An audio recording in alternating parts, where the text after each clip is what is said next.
Guys, last video was my most successful. Thank you guys. I hope you enjoy this one as well. Please like or subscribe if you do. Note there are a mix of stories on this channel, not all are going to be this kind. So if you are a subscriber, leave understand the mix, it's all what running around in my head at the time. Main story. The hero returned to steal my wife. So I gave him the company and took the divorce money. I wasn't worried at all about my wife's first love coming back tomorrow. In fact, I had already prepared a welcome basket. Imported wine, luxury chocolates, a handwritten card, and a very tasteful little ribbon tied around the divorce papers. Some men might have panicked. Some men might have cried. Some men might have grabbed their wife by the shoulders and screamed, "Don't leave me. I love you more than he ever could." But not me. Absolutely not. Because I, Lucas Reed, had read the original novel. And according to the plot, tomorrow was the day my beautiful billionaire wife's legendary first love returned from overseas, took one look at me, exposed me as the useless contract husband I was, and stole everything from me. My wife, my position, my dignity, probably my parking spot too. The book was called something painfully dramatic like The CEO's Lost Love Returns, or After 5 Years, he came back to claim her heart. The title didn't matter. What mattered was that I was not the male lead. I was not even the second male lead. I was the disposable husband. The cardboard obstacle. The rich family punching bag whose only purpose was to stand between the cold CEO heroine and her destined soulmate for about 15 chapters before getting slapped, divorced, humiliated, bankrupt, and eventually dragged out of the city by debt collectors. Very inspiring stuff. And now, I had transmigrated into his body. The body of Lucas Reed, legal husband of Elena Winters, the Ice Queen CEO of Winters Group. A woman so beautiful, she looked like a luxury perfume ad come to life. A woman so cold, she could probably make boiling water apologize. A woman so powerful that half the city feared her, the other half worshipped her, and the remaining sensible people avoided eye contact. And me. I was her contract husband. 3 years ago, Elena had needed a convenient marriage to stop her family from forcing her into a political alliance. Lucas Reed, the original owner of this body, had been chosen because he came from a decent but declining family, looked presentable in a suit, and had absolutely no power to threaten her. The marriage was fake. No love. No warmth. No romantic candlelit dinners. Just a contract, separate bedrooms, and the occasional public appearance where I smiled like a decorative vase. Unfortunately, the original Lucas had not treated the situation like a job. He had fallen in love with Elena. Deeply. Stupidly. Catastrophically. He became jealous whenever another man looked at her. He lost sleep whenever she came home late. He tried to force affection out of a woman who had built emotional walls high enough to require mountain climbing permits. And when Damon Frost, Elena's first love and the original male lead, returned from abroad, Lucas completely lost his mind. At the welcome banquet, Damon appeared in a white suit, smiled sadly at Elena and said, "I'm back." Elena froze. The guests gasped. The background music probably changed. Then Lucas, consumed by jealousy, threw wine at Damon, shouted that Elena was his wife and tried to punch the man. Damon dodged elegantly, countered with one hand, and sent Lucas crashing into the champagne tower. The video went viral overnight. Useless husband attacks returning genius. CEO Elena Winters trapped in loveless marriage.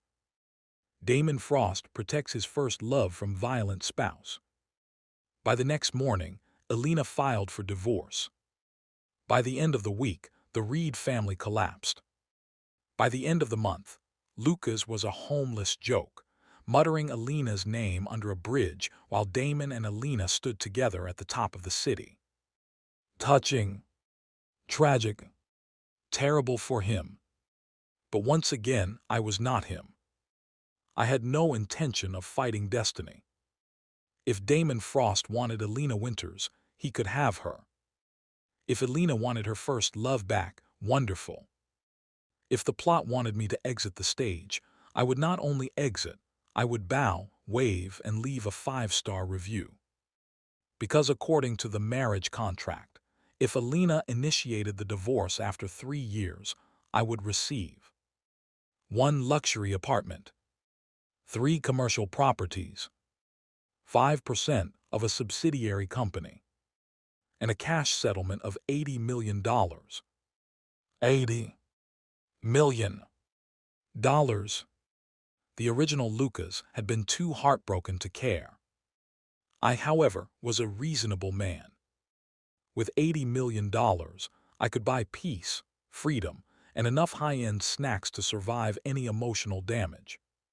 So tonight, on the eve of Damon Frost's grand return, I sat in my private bedroom at the Winters estate, calmly packing my suitcase.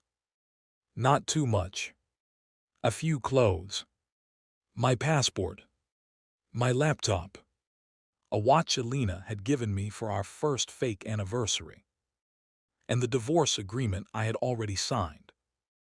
I looked at the papers and smiled fondly. "Beautiful," I whispered. "This is what true romance looks like." Just then the bedroom door opened. No knock. No warning. Classic Elena. I looked up. There she stood. Elena Winters. My wife in name only. She wore a black silk blouse tucked into a fitted white pencil skirt, her long dark hair falling over one shoulder like polished ink. Her face was flawless, elegant, and unreadable. Her eyes were cold enough to lower the room temperature by several degrees. If beauty were a weapon, she would be banned by international treaty. Her gaze swept over the open suitcase on my bed, then to the neatly folded clothes, then to the divorce papers sitting beside them. The air went silent, dangerously silent. "Lucas," she said. One word. Flat. Calm. Terrifying. I immediately gave her my most innocent smile. "You're home early." Her eyes narrowed slightly. "What are you doing?" "Packing." "I can see that." "Then why ask?" Her gaze chilled. I coughed and quickly corrected myself. "I mean, yes, exactly. Very observant, truly CEO-level eyesight." She walked into the room slowly. The sound of her heels against the floor was crisp and controlled, like a countdown to execution. She stopped beside the bed and picked up the divorce agreement. For the first time since I transmigrated into this body, I saw Elena's expression change. Not much. Just the faintest twitch of her fingers. But for Elena Winters, that was basically screaming. "You signed this," she said. "Yes." "Already?" "Yes." Without discussing it with me. I blinked. Was I supposed to? Her eyes lifted to mine. For some reason, that made my back straighten automatically. Elena stared at me for a long moment. Then she looked down at the papers again. "Why?" What kind of question was that? Was this not obvious? "Your first love is coming back tomorrow, madam. The true male lead is about to descend from the heavens with perfect hair, tragic memories, and a background soundtrack. I am simply moving out of the way before the plot throws me through a glass table." But I couldn't say that. So I chose diplomacy. "Elena, we've been married for 3 years. I'm aware. Our agreement was always temporary. I'm also aware. And tomorrow is the Winters charity banquet." Her gaze sharpened. So, I smiled gently. I thought this was a good time to prepare for future changes. The room dropped 10 degrees. Future changes. Yes. What changes? I looked at her. She looked at me. Her eyes were calm. Too calm. The kind of calm that made people update their wills. I hesitated. Was she testing me? In the original story, Elena knew Damon was returning tomorrow. She had received the news from his assistant earlier that day. Even though she acted indifferent, her heart was supposed to be in chaos. Maybe she didn't want to admit it. Maybe she wanted me to say it first. Fine. I could be generous. Damon Frost is coming back tomorrow. The moment I said his name, Elena's face went completely still. There it was. The plot reaction. Her long-lost first love. The man she never forgot. The white moonlight in her heart. The one who got away. Elena stared at me. How do you know that? Oops. Right. In the original book, Lucas didn't know until the banquet. I maintained a calm smile. I heard it somewhere. From who? People. What people? Very talkative people. Her gaze became colder. Lucas. I sighed. Elena, does it really matter? Yes. No, it doesn't. Her fingers tightened around the divorce papers. I quickly continued before she could stab me with a fountain pen. Look, I know your relationship with Damon was complicated. I know you two had history. I also know our marriage was only ever a contract. So instead of making things awkward tomorrow, I thought we could handle this maturely. Maturely, she repeated. Yes. And by maturely, you mean packing your things in secret and leaving divorce papers on your bed. Well, when you say it like that, it sounds less mature. Elena's expression did not change. But somehow, I felt she wanted to throw me out the window. I cleared my throat and reached for the welcome basket on the table. I also prepared something. Her gaze shifted to it. What is that? A welcome basket. For who? Damon. Silence. Pure, heavy, deadly silence. If silence could file a lawsuit, this one would win. Elena looked at the basket. Then at me. Then back at the basket. You prepared a welcome basket, she said slowly, for Damon Frost. Yes. My ex. Technically your first love. Her eyes flashed. I immediately raised both hands. Allegedly, historically, narratively speaking. Elena placed the divorce papers back on the bed with great care. That was somehow scarier than if she had thrown them. Lucas, she said, her voice icy, do you want a divorce? Yes. The answer came out too fast.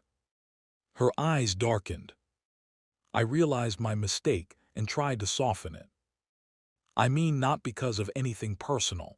You're great, very successful, very intimidating, excellent posture. But our marriage was never real, and I think we both deserve to pursue happiness. And you think Damon is my happiness? Was this a trick question? In the original plot, yes. In this life, hopefully, yes. Because if not, my $80 million retirement plan was in danger. So I gave her a sincere nod. I support you. Elena stared at me as if I had just insulted her ancestors. You support me? Yes. With Damon? Yes.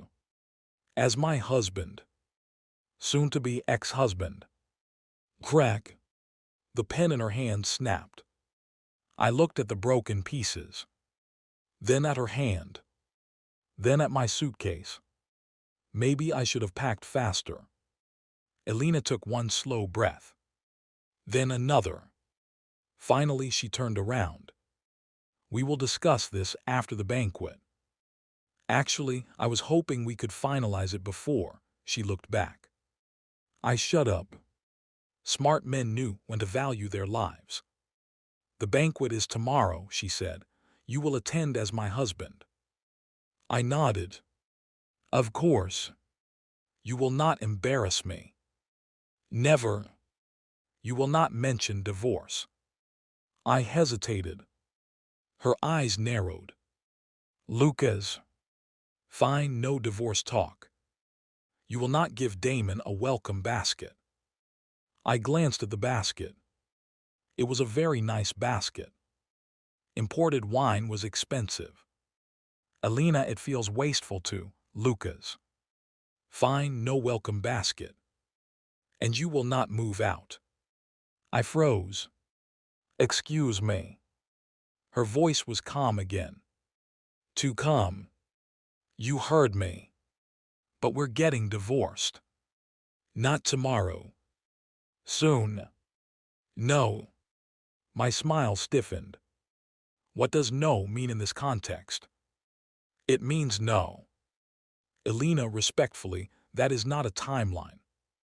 She walked to the door. Just before leaving, she paused. Without turning around, she said, if you want to leave so badly, at least have the courage to tell me the real reason. Then she left.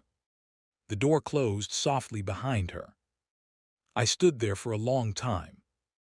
Then I looked down at my suitcase. Then at the divorce papers. Then at the ruined pen pieces. Something was wrong. Very wrong. In the original story, Elena had been emotionally shaken by Damon's return. She had already begun distancing herself from Lucas by now. The divorce should have been inevitable. So why did she look angry? Not cold. Not indifferent. Angry.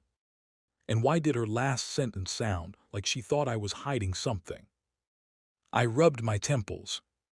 No, I muttered. Don't overthink it. She's probably just annoyed that I brought up her first love too directly. CEOs hate losing control of the conversation. That made sense. Probably.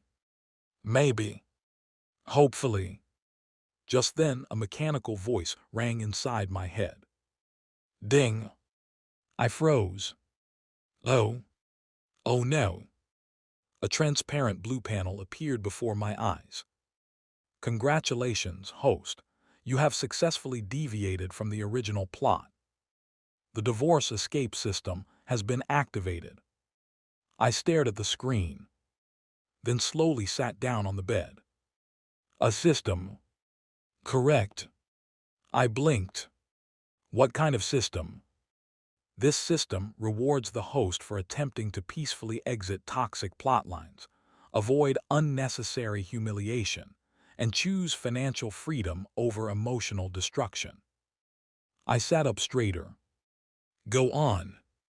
Host may earn settlement points whenever the original plot is disrupted. The original male lead suffers public embarrassment. The female lead experiences emotional confusion, or the host successfully avoids self-destructive behavior. My eyes brightened. This was it. My golden finger. My ticket out of doom. My divine assistant in the noble art of taking the money and running. System, I said, voice trembling with emotion, you understand me. Newbie starter pack has been delivered. Open now. Open it. Ding, congratulations, host. You have received $100 million in personal liquid assets. 2. Master-level contract law expertise. 3. Emotional damage immunity, passive skill. 4. Perfect deadpan expression, passive skill. I nearly fell off the bed. $100 million. Plus the $80 million divorce settlement. That was 180 million reasons to stay calm. Forget Damon Frost. Forget Elena Winters. Forget the whole dramatic novel. I could buy a beach house, invest conservatively, and spend the rest of my life becoming emotionally attached to coffee machines. Beautiful. Just beautiful. The system continued. Main quest issued, the peaceful divorce plan. Quest description. Attend tomorrow's banquet without following the original Lucas reads jealous breakdown. Maintain dignity. Support the female lead's reunion with the original male lead and secure the divorce settlement. Quest reward. 1 luxury penthouse, elite investment instincts, and 5,000 settlement points. I grinned. Easy. All I had to do was attend a banquet, not throw wine, not fight Damon, not scream about love, and calmly survive the plot. Compared to the original Lucas, that was basically doing nothing. And doing nothing was my specialty. The next evening, the Winters charity banquet was held at the Grand Meridian Hotel. Every major family in the city had arrived. Business tycoons, celebrities, old money heirs, socialites covered in diamonds, reporters pretending not to be reporters. The entire place smelled like perfume, champagne, and hidden motives. I arrived beside Elena in a black tailored suit. She wore a deep red evening gown that made half the room forget how breathing worked. Her hair was swept up elegantly, revealing a long, graceful neck and diamond earrings that probably cost more than my former dignity. The moment we entered, conversation quieted. All eyes turned to us. Elena Winters and her decorative husband. That was what people called me behind my back. Decorative husband. Honestly, not the worst title. Decorations rarely had responsibilities. Elena's arm rested lightly through mine. To outsiders, we looked like a perfect power couple. Elegant, cold, untouchable. In reality, her grip on my arm was slightly tighter than usual. "Remember what I said," she murmured. I smiled at a passing guest. No divorce talk, no welcome basket, no embarrassing you. And I thought carefully. Don't give Damon imported wine. Her nails pressed lightly into my sleeve. Lucas. I'm kidding. She looked at me from the corner of her eye. You seem different today. I froze internally. Outwardly, thanks to my new perfect deadpan expression, I looked calm. Different how? Too calm. I've matured. Overnight. Personal growth can be sudden. She clearly did not believe me. But before she could question further, an elderly man approached us with a broad smile. President Winters, Lucas, you two look splendid tonight. Chairman Hale, Elena said politely. I nodded. The old man looked at me with fake warmth and real contempt. Lucas, still enjoying life as President Winters' husband. Translation, still living off your wife, useless pretty boy. In the original novel, Lucas hated these insults. He would get defensive, drink too much, and eventually explode when Damon appeared. But I had emotional damage immunity now. Verbal attacks rolled off me like rain off a luxury umbrella. I smiled warmly. Very much, Chairman Hale. The benefits package is excellent. The old man choked. Elena's eyes flicked toward me. A few nearby guests heard and tried not to laugh. Chairman Hale forced a smile. You're quite humorous tonight. Thank you, I've been practicing. He walked away stiffly. Ding, minor social humiliation avoided. Settlement points plus 100. Nice. This banquet might actually be profitable. For the next half hour, I performed my role beautifully. Smile. Nod. Compliment people's companies without promising anything. Avoid champagne towers. Avoid emotional speeches. Avoid standing near fragile glassware. Elena seemed distracted. Every few minutes, Her eyes drifted toward the entrance. Waiting for Damon. The original plot was approaching. I gently patted her hand. She looked at me sharply. What? Nothing, I said kindly. Just relax, tonight is important. Her expression became strange. You know he's coming, and you're telling me to relax. Yes. Why? Because stress is bad for the skin. She stared at me. I stared back. Perfect deadpan expression activated. Her lips pressed into a thin line. Before she could speak, the lights dimmed slightly. A ripple moved through the crowd. The entrance doors opened. And there he was. Damon Frost. The original male lead. He wore a white suit because apparently subtlety had died overseas. Tall, handsome, broad-shouldered, with the kind of face that made women write poetry and men reconsider their gym memberships. His dark hair was swept back elegantly. His eyes were deep and emotional, carrying 5 years of longing, regret, and probably expensive skincare. He stepped into the hall like a king, returning to reclaim his throne. Behind him stood his assistant, 2 bodyguards, and a wave of whispered gossip. Is that Damon Frost? He's back. I heard he built Frost Capital from nothing overseas. He came back for Elena, didn't he? Poor Lucas. Ah, yes. Poor Lucas. Poor Lucas currently had $100 million in the bank, and a pending divorce settlement worth $80 million more. Please pity me harder. Damon's gaze swept across the crowd.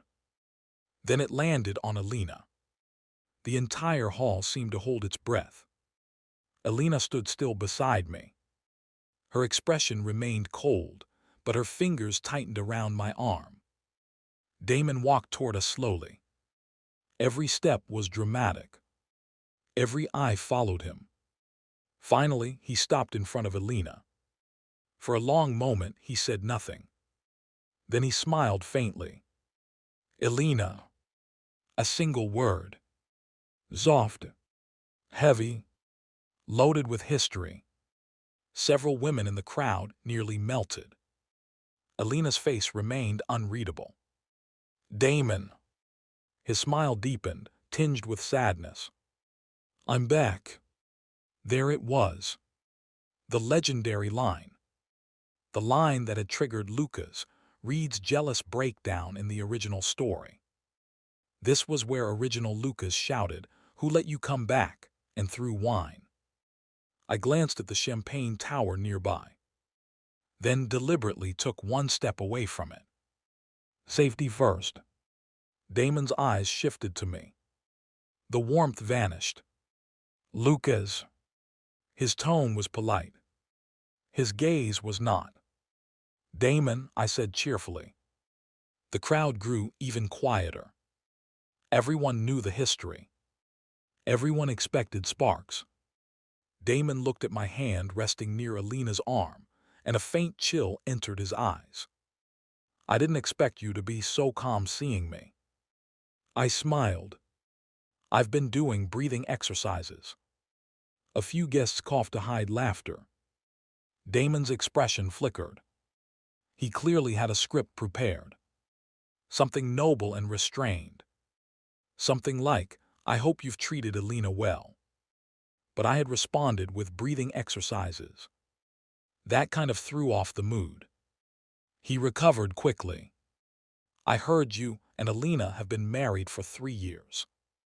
Yes. Have you made her happy? The question landed like a dagger. The crowd inhaled. Elena looked at Damon coldly. I, however, was impressed. Classic male lead attack. Gentle tone, brutal implication. If I answered yes, I looked arrogant. If I answered no, I looked pathetic. If I got angry, I became the villain. Unfortunately for Damon, I had no pride left in this marriage. Only financial goals. So I nodded seriously. That's an excellent question. Elena, have I made you happy? Elena froze. The crowd froze. Damon froze. I turned to my wife with sincere curiosity. Everyone followed my gaze. Elena's icy eyes locked onto mine. For a moment, I saw something dangerous flash inside them. Probably murder. Maybe confusion. Possibly both. After a long silence, she said, "This is not the place to discuss that." I nodded. Understood, we'll circle back later. Someone in the crowd snorted. Damon's jaw tightened. Ding, host has avoided original jealousy trigger. Original male leads emotional pressure failed. Settlement points plus 500. Excellent. Damon looked at me more seriously now. He probably realized I was not following the expected script. His eyes softened as he turned back to Elena. I came back because there are things I never had the chance to say. The atmosphere shifted again. Romantic tension. Tragic past. White moonlight energy. This was my cue. I gently removed Elena's hand from my arm and stepped aside. Everyone stared. Elena's eyes snapped to me. "What are you doing?" she whispered. I whispered back, "Giving you space." Her expression turned colder than dry ice. Damon's eyes brightened slightly. The guests exchanged excited glances. I even gave Damon an encouraging nod. "Please continue." The hall went dead silent. Damon stared at me. Elena stared at me. Everyone stared at me. What? Was I not being supportive? Damon cleared his throat. "Elena, 5 years ago, I left because I had no choice." Elena said nothing. "I thought becoming stronger would allow me to stand beside you." Still nothing. "I built Frost Capital for one reason." He looked at her deeply. "To come back worthy of you." Several guests sighed. Someone whispered, "So romantic." I almost applauded. Truly, he was good. No wonder he was the male lead. Then Damon turned to me. "But I didn't expect that when I returned, you would already be trapped in a marriage that clearly brought you no joy." There it was. The attack. In the original story, this was where Lucas exploded. He shouted that Elena belonged to him. He called Damon shameless. He grabbed a glass of wine. "Not today." I placed a hand over my chest and nodded solemnly. "You're right." Damon paused. Elena's gaze sharpened. I continued sincerely, "Marriage should bring joy. If Elena has been unhappy, then as her husband, I must reflect deeply." The crowd murmured. Damon looked confused. I turned to Elena. "Elena, if this marriage has been a burden to you, I sincerely apologize." Her eyes widened slightly. Very slightly. But I saw it. Good. We were moving toward peaceful divorce. I was doing wonderfully. Then I turned back to Damon. "And Damon, if your return can bring Elena happiness, then as someone who respects her, I won't stand in the way." Gasps exploded through the hall.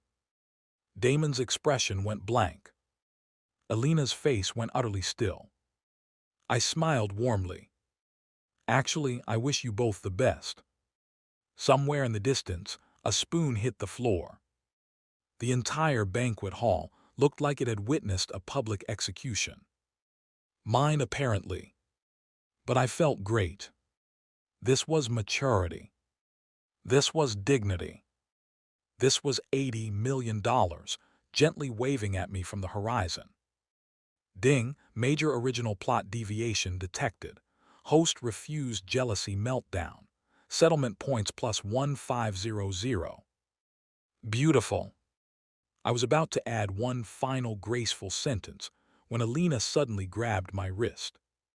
Hard. Very hard. Her cold voice cut through the hall. Lucas. I looked at her. Yes. Her eyes were darker than I had ever seen them. Come with me. Now. Now. Before I could refuse, she turned and dragged me toward the side corridor. The crowd parted automatically. Damon stood behind us, stunned. The guests were buzzing like a disturbed hornet nest. I tried to maintain a polite smile while being dragged away by my furious CEO wife. Elena, I whispered, people are watching. Good. That seems bad for your image. I don't care. Oh, that was new. Elena Winters always cared about control. Always cared about image. Always cared about never letting anyone see her emotional state. But right now, her grip on my wrist was tight enough to cut off circulation. She pulled me into an empty lounge and slammed the door shut. Click. Locked. I looked at the door. Then at her. Then at the nearest window. Too high to jump. Unfortunate. Elena turned around slowly. Her face was calm again. But her eyes were not. What was that? I blinked innocently. What was what? Her voice dropped. Don't play dumb.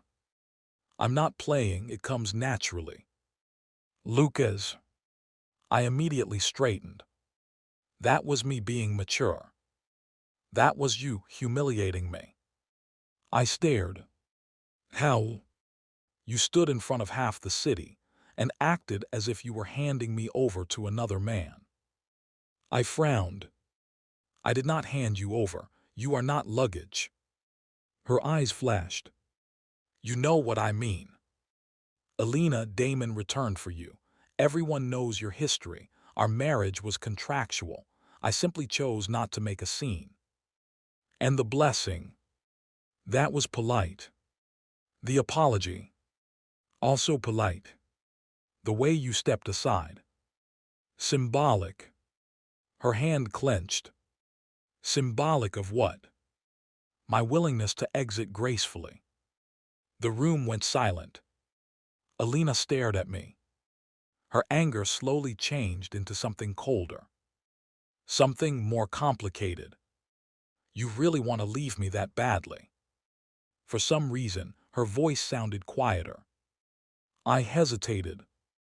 This was dangerous. If I said yes too fast, she might kill me. If I said no, my settlement might vanish. So I chose the balanced answer. I want us both to be free. Her lashes lowered slightly. Free? Yes. From me. From the contract. She laughed once. A short, cold laugh. There it is again, the contract. I frowned. What do you mean? For 3 years, you complained I never treated you like a real husband. That was original Lucas, not me. You said I was cold. Again, original Lucas. You said I only cared about work. Still original Lucas. You asked me if I had ever once seen you as a person, instead of a convenient shield. Yikes. That one sounded painful. Elena stepped closer. And now, overnight, you suddenly don't care. You're calm, you're generous, you're blessing me and Damon in public like some saint. Her eyes locked on mine. Why? I opened my mouth. No answer came out. Because I transmigrated into a novel and would like the divorce money. That probably would not help. So I said people change. Not like this. Maybe I had an emotional breakthrough. Lucas. Fine, maybe I got tired. That made her pause. I looked away slightly, letting my expression soften just enough. I got tired of chasing something that was never mine. The sentence came out smoother than expected. Probably the perfect deadpan skill, mixed with accidental sincerity. Elena froze. Her fingers trembled faintly. Good. This was excellent. If she felt guilty, she might sign faster. I continued gently. You don't owe me love, Elena. You never did. Our marriage was an arrangement. I understand that now. Her lips parted slightly. I gave her a small smile. So tomorrow, next week, whenever you decide, I'll cooperate with the divorce. I won't fight you. I won't embarrass you. I won't ask for anything beyond what the contract promised. Not because I was noble. Because the contract promised a lot.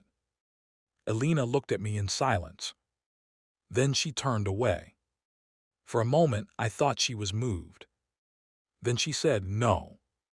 My smile froze. No. No divorce. My brain stopped.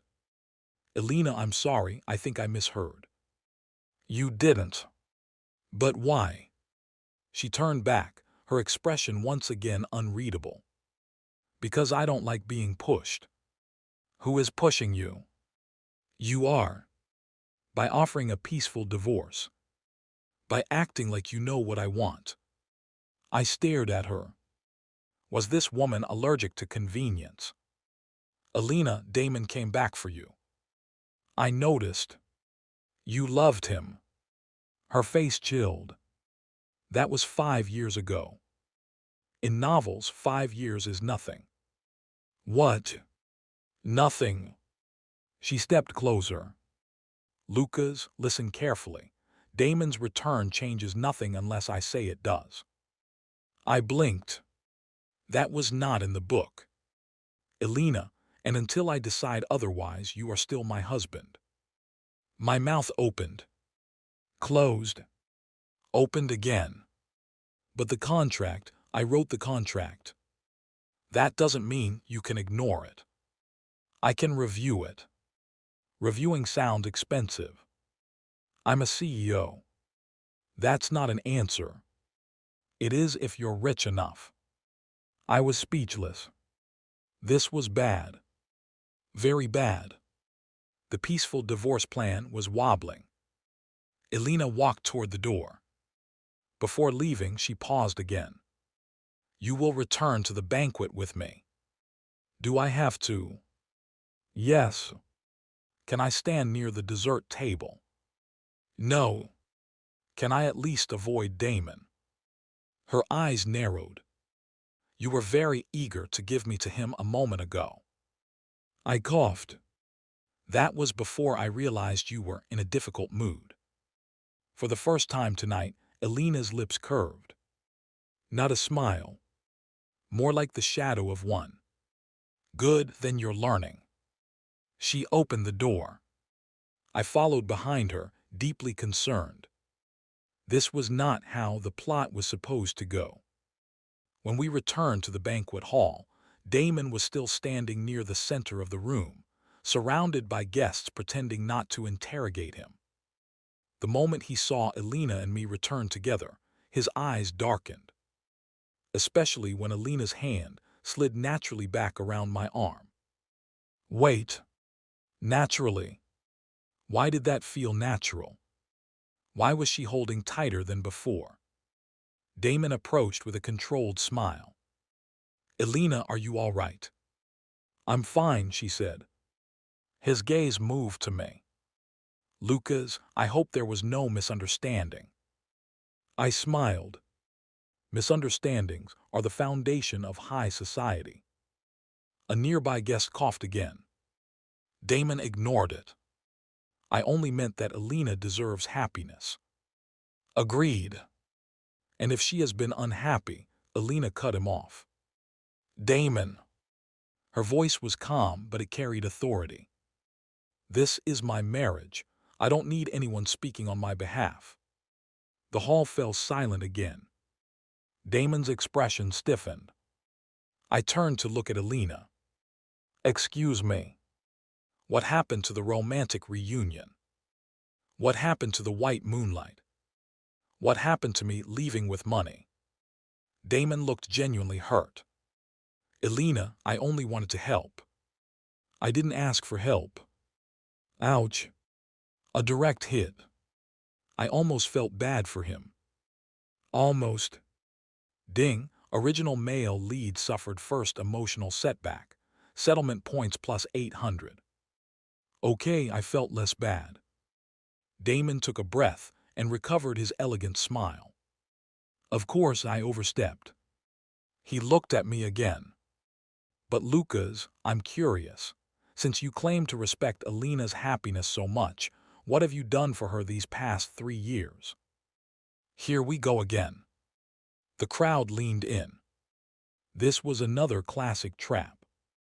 Original Lucas would have shouted, I love her more than you. I answered honestly. I attended events, signed documents, smiled in photos, and avoided interfering with her work. Damon stared. That's all. I nodded. I also once picked up her dry cleaning. Elena looked at me. I added it was raining, very heroic. Someone laughed out loud this time. Damon's jaw tightened. You think marriage is a joke? No, I think pretending to understand someone else's marriage after being gone 5 years is a joke. The words came out before I could stop them. The hall froze. Even Elena turned to look at me. Damon's face changed. Oops. That sounded a little too cool. I had meant to stay harmless. But honestly, he was getting annoying. Damon smiled slowly. There was no warmth in it now. You've developed a sharp tongue. Thank you, marriage helped. Elena's grip tightened again. But this time it felt different. Not warning. Almost approval. No. Impossible. Damon leaned closer, lowering his voice just enough that the surrounding guests could still hear. Enjoy your position while it lasts, Lucas. Some things were never meant to belong to you. There it was. The declaration of war. The original hero's first threat. I looked at him. Then at Elena. Then at the champagne tower. Still too close. I took another step away from it. Then I smiled at Damon. You're right. His eyes narrowed. I am. Yes. I raised my glass of sparkling water. Some things were never meant to belong to me. I looked around the room, making sure everyone heard. That's why I never force what isn't mine. Elena's expression changed again. Damon's smile faded.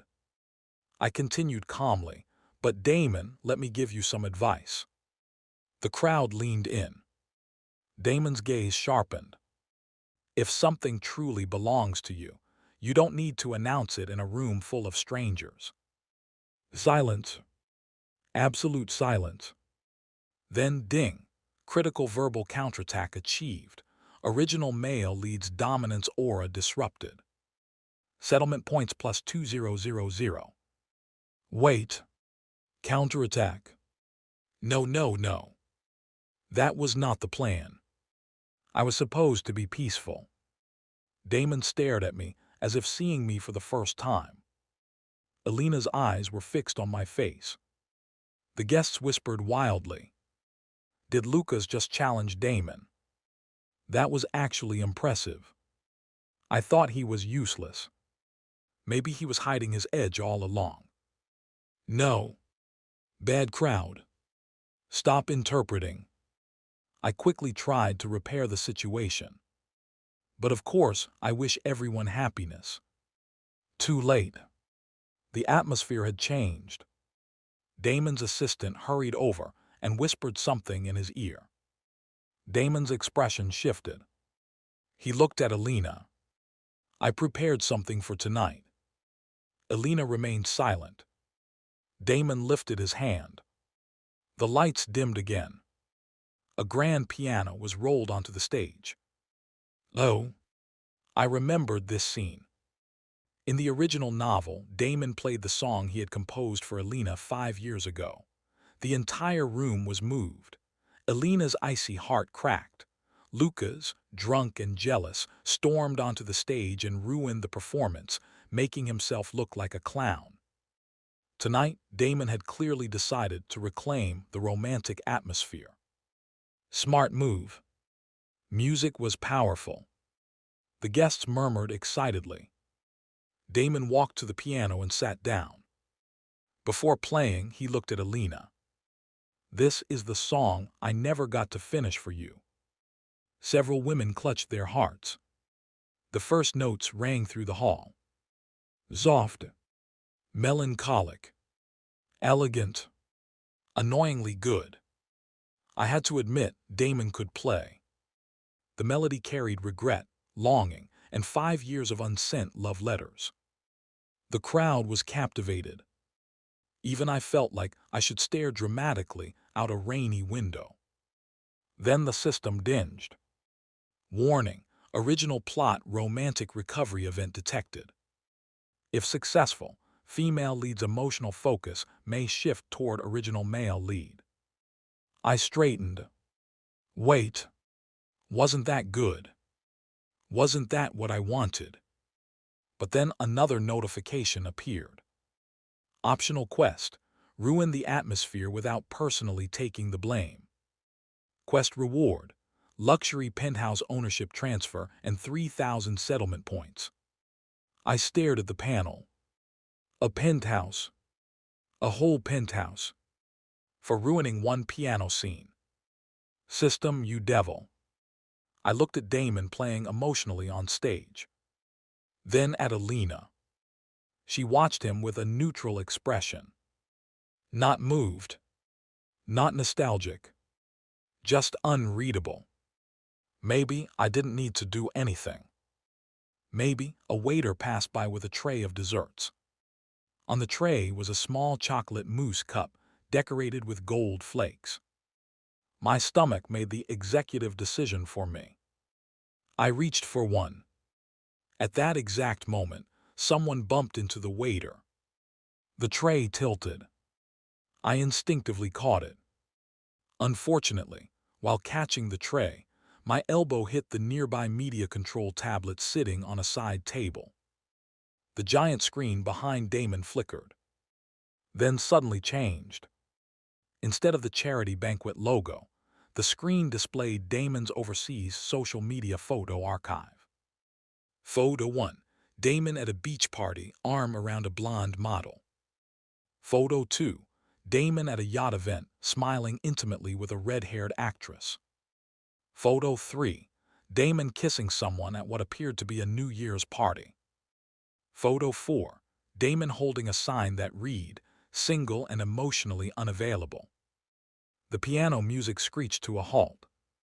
The hall erupted. I froze with the dessert tray in my hands. Oh. Oh no. This was not me. Probably. Maybe. Did I hit something? Damon shot up from the piano bench. Turn that off. His assistant panicked. The media team scrambled. But the screen kept going. Photo 5. Damon with 3 women at a casino. Photo 6. Damon tagged in a caption reading, "Best weekend with Mr. Frost." Photo 7. Damon laughing under a neon sign that said, "No regrets." The guests exploded into whispers. So this is the loyal first love. He came back for Elena after all that. How romantic. Single and emotionally unavailable. That's going viral. Elena's face remained cold. Very cold. Damon looked pale. He turned toward her quickly. Elena, those are misunderstandings. I slowly lowered the dessert tray. Damon's eyes snapped to me. You. I blinked. Me. You did this. I looked at the tablet. Then at the screen. Then at the mousse cup in my hand. I was getting dessert. You expect me to believe that? Yes, it's chocolate. The crowd laughed. Damon's face darkened. Ding, optional quest complete. Atmosphere ruined without direct blame. Luxury penthouse ownership transfer complete. Settlement points plus 3000. I nearly smiled. Penthouse acquired. Damon humiliated. Dessert secured. An excellent evening. Elena slowly turned to me. Her gaze was sharp, searching. Oh no. She was thinking. That was dangerous. I quickly held out the mousse cup. Dessert. She stared at me. Then at the cup. Then, to my shock, she accepted it. The crowd went silent again. Elena Winters, who never ate sweets in public, calmly took the dessert from my hand. Then she took one small bite. Her expression did not change, but her eyes softened by the smallest amount. This is good. I nodded. I chose wisely. Damon looked like someone had punched him in the soul. A reporter near the back raised her phone. Someone whispered, "Did Elena just eat dessert from Lucas?" Another whispered, "After Damon's scandal photos." A third whispered, "This marriage is more interesting than I thought." I felt a headache coming. This was getting off track. Very off track. The banquet ended in chaos. Damon left early, surrounded by his panicked team. His romantic return had become a public relations disaster.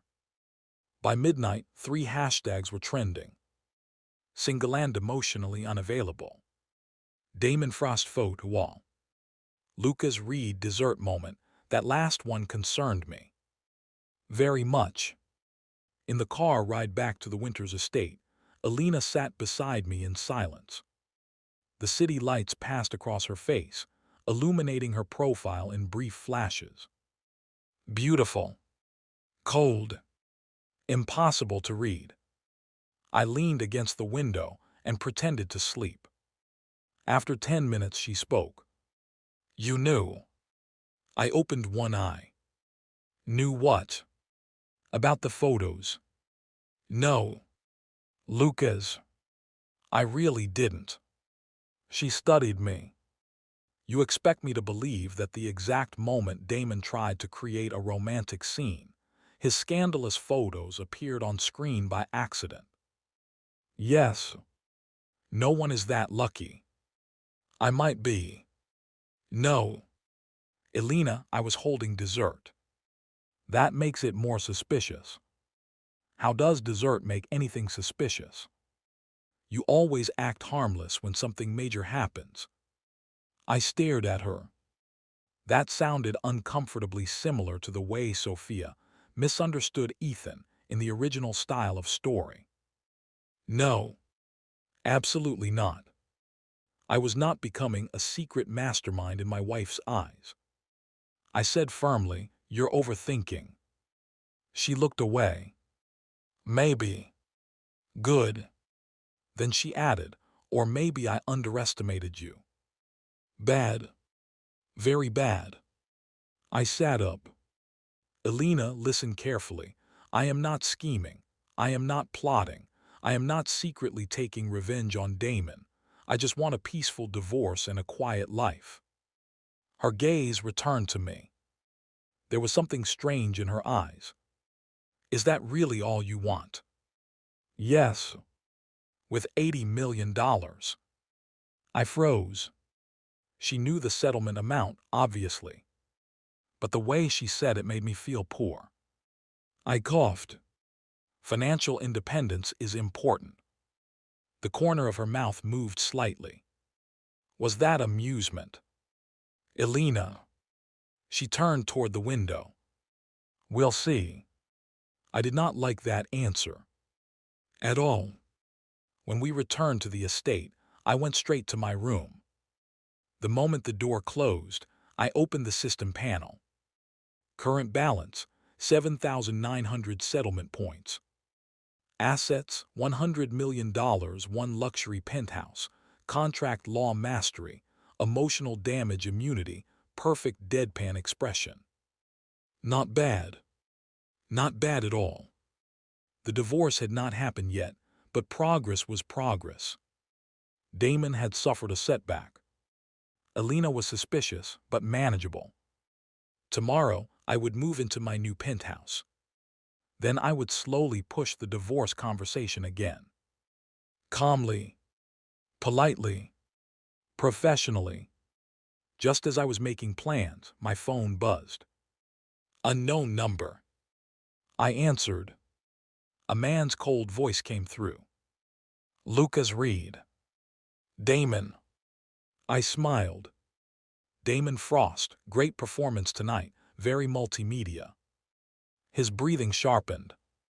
You think you're clever. No, I think I'm tired. I don't know how you got those photos, but you made a mistake. I didn't get anything. Elena may be confused now, but she'll remember who truly matters to her. Wonderful, please help remind her. There was a pause. What? I sat on the bed. Damon, between us, I'm rooting for you.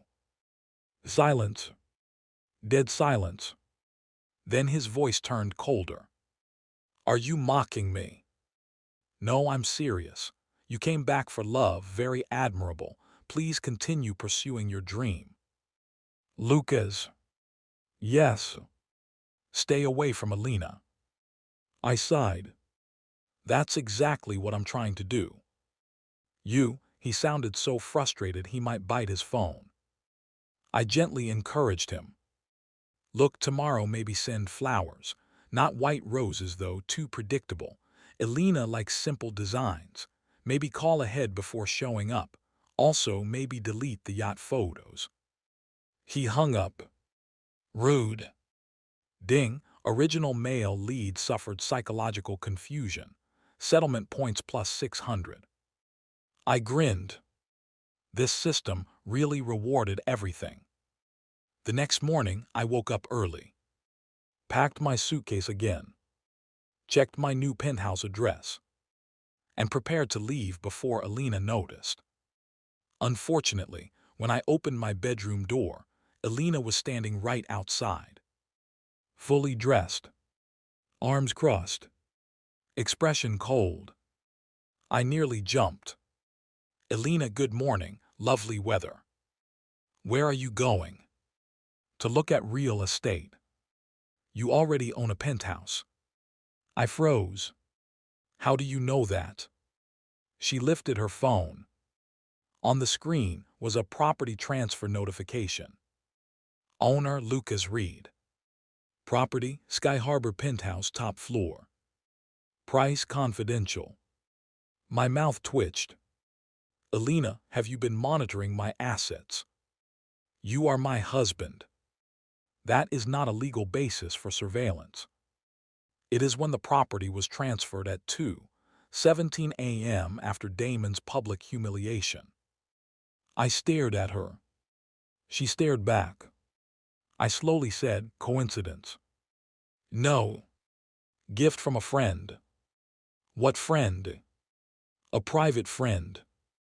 Name. Privacy. Her eyes narrowed. I sighed. Fine, I won it. In what? A moral victory. Lucas. I rubbed my temples. This woman was impossible. Elena, why are you blocking my door? Because you're not moving out. I am. You're not. I own a penthouse now. I know.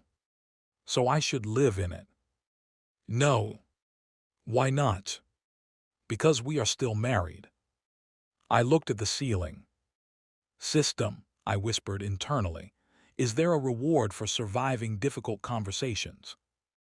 No response. Traitor. Elena stepped closer. I reviewed the contract last night. My heart lifted.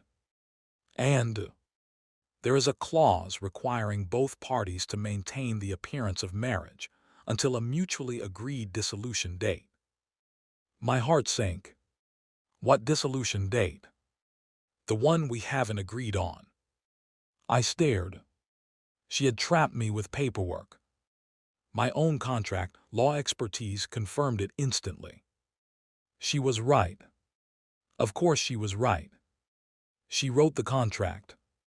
Elena, I said carefully, are you delaying the divorce? Yes. So direct. So shameless. Why? Because I want answers. To what? To you. I pointed at myself. Me. Yes. I'm very simple. No, you're not. I like money, quiet places, and dessert. You also predicted Damon's return, prepared divorce papers before anyone mentioned divorce, publicly dismantled his emotional advantage, and somehow caused his scandal photos to appear during his piano performance. I opened my mouth. Closed it. Okay, when she listed it like that, it did sound suspicious. But still, Elena, you're giving me too much credit. Maybe. She leaned in slightly. But until I know what you're really planning, you stay where I can see you. My heart trembled. This was bad. The female lead had locked onto me. I needed help. I needed strategy. I needed breakfast. Before I could respond, my phone rang. It was Damon again. I answered on speaker by accident. Damon's voice blasted through the hallway. Lucas Reed, you coward. If you're a man, meet me at Frost Capital today. Let's settle this face to face. Elena's eyes turned cold. I stared at the phone, then said sincerely, Damon, it is 8 in the morning. I don't care. Some of us have healthy routines. Stop hiding behind Elena. I looked at Elena. She looked at me. I said, technically, she is standing in front of me. Damon went silent. Elena's expression almost cracked. Almost. Then Damon snarled, today at 10, Frost Capital. If you don't come, everyone will know you're afraid. I sighed. There it was. A challenge. A public setup. The original hero's next move. I wanted to refuse. I truly did. But then the system chimed. Main quest updated. The Frost Capital Challenge. Quest description, attend Damon Frost's challenge. Avoid physical conflict, avoid jealousy. Cause the original male, lead to question reality. Quest reward, elite investment instincts, 5,000 settlement points, and ownership of a private luxury restaurant. A restaurant. My eyes lit up. Fine. Damon wanted a meeting. I wanted a restaurant. All right, I said, I'll come. Damon sneered through the phone. Good, don't run. He hung up. Elena looked at me. You're not going alone. I smiled politely. Actually, I think it's better if I'm coming. Of course she was. The plot was already derailed. And somehow, I had gone from disposable husband to suspicious hidden mastermind in less than 24 hours. I looked out the window at the bright morning sunlight and sighed. So much for peaceful divorce. But on the bright side, if Damon kept delivering himself to me like this, my retirement plan might become even more profitable than expected. By 9:30 that morning, I was sitting in the back seat of Elena Winters' black Rolls-Royce, staring out the window like a man being escorted to court. Beside me, Elena sat with perfect posture, legs crossed, tablet in hand, expression colder than the air conditioning. The city passed by outside in polished streaks of glass towers, luxury storefronts, and busy sidewalks full of people who probably had normal problems. Lucky them. My problem was currently wearing a white designer suit somewhere across town and demanding that I meet him at Frost Capital so we could settle this face to face. Damon Frost, the original male lead. The tragic first love. the man who had returned from overseas with perfect hair, dramatic timing, and enough emotional baggage to fill an airport carousel. And me. I was supposed to be the jealous husband he crushed underfoot. Except last night, I had accidentally ruined his romantic piano scene with a wall of scandal photos, handed Elena dessert like some mysterious husband with emotional depth, and acquired a luxury penthouse from my system. Not exactly the peaceful divorce strategy I had imagined. I glanced sideways at Elena. She hadn't said a word since we entered the car. That was dangerous. Elena quiet was worse than Elena angry. Elena angry meant she might threaten you. Elena quiet meant she had already purchased the building you were standing in, fired your lawyer, frozen your accounts, and was waiting for you to notice. I cleared my throat. So she didn't look up. No.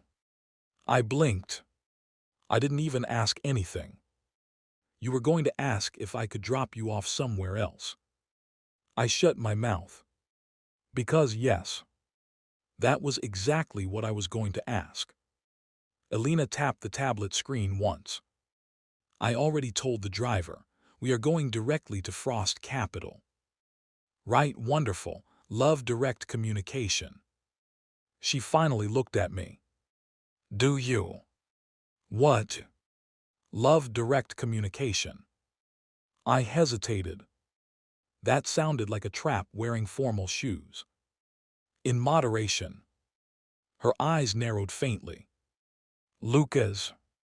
Yes. Why did Damon call you a coward? I sighed. Because he lacks creativity. Why did he challenge you? Because he has male lead disease. Elena paused.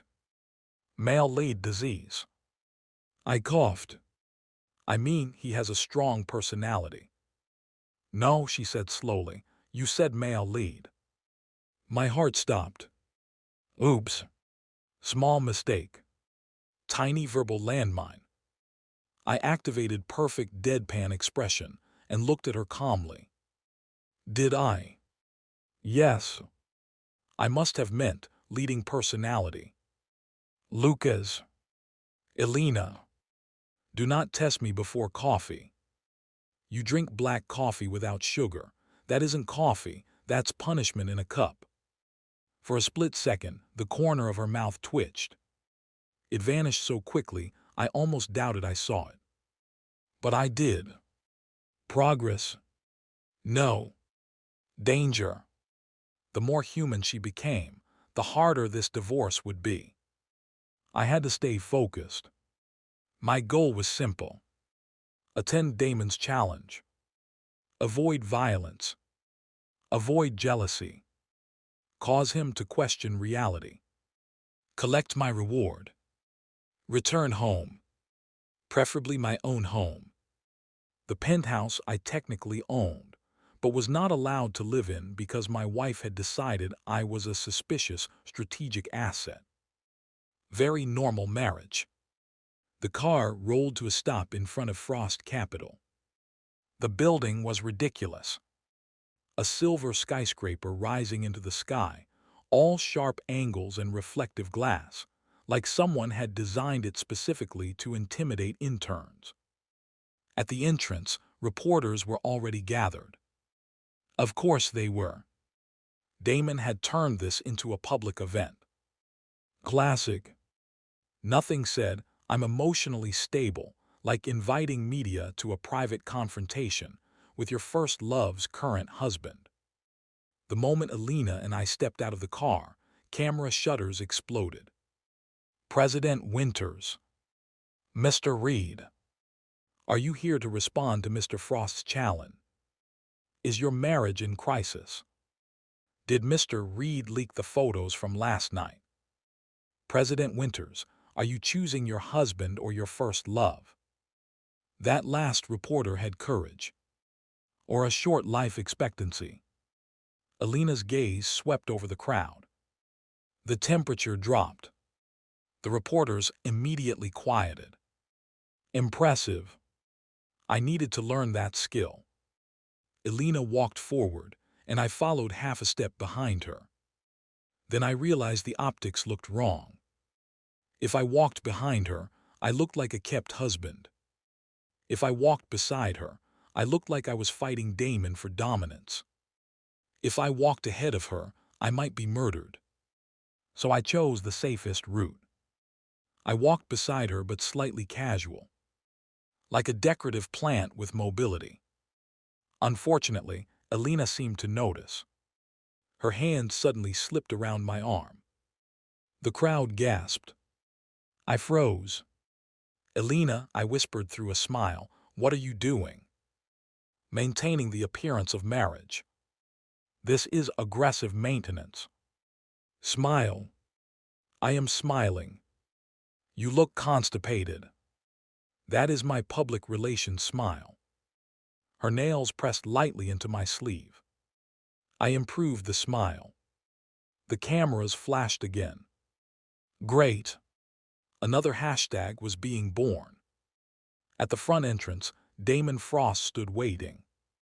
He wore a charcoal suit today, probably to communicate that he was serious, wounded, and financially dominant. Behind him stood a line of executives, assistants, and security guards. A full audience. He had staged this. The second he saw Elena holding my arm, his expression tightened. "Good morning to you too, emotionally unavailable yacht enthusiast." Damon walked forward. "Elena." "Damon," she replied coolly. His gaze moved to me. "Lucas, I'm surprised you came." I smiled. "You invited me." "I didn't think you had the courage." I almost didn't. Then I remembered there might be coffee. The reporters murmured. Damon's jaw flexed. He clearly hated that I refused to take things seriously. Good. Seriousness was where male leads thrived. Nonsense was my territory. Damon raised his chin. "Last night, someone hacked into the banquet media system and displayed private photos from my past." I nodded. Terrible technology these days. "I believe that person was you." The cameras swung toward me. Elena's grip on my arm tightened. I blinked innocently. "Me?" "Yes." "Damon, I barely know how to connect a printer." That was a lie. Thanks to my system, I now had contract law expertise, not hacking skills. So technically, I still might not know how to connect a printer. Printers were dark magic. Damon sneered. "You expect us to believe it was coincidence." I expect nothing. Expectations lead to disappointment, like piano performances with photo slideshows. A sound escaped from one of the reporters. It was either a cough or a laugh trying to survive. Damon's eyes turned cold. "Enough jokes." "I agree, your hashtag was very serious." His face darkened. "Lucas Reed, you have hidden behind Elena's name for 3 years." I looked at Elena, then at Damon. "Actually, I mostly hid behind tax paperwork and charity dinners." "You have no career, no achievements, and no right to stand beside her." The crowd went silent. There it was. The public humiliation attempt. In the original story, Lucas would have exploded here. He would have shouted about being Elena's husband. He would have tried to punch Damon. Damon would have countered beautifully.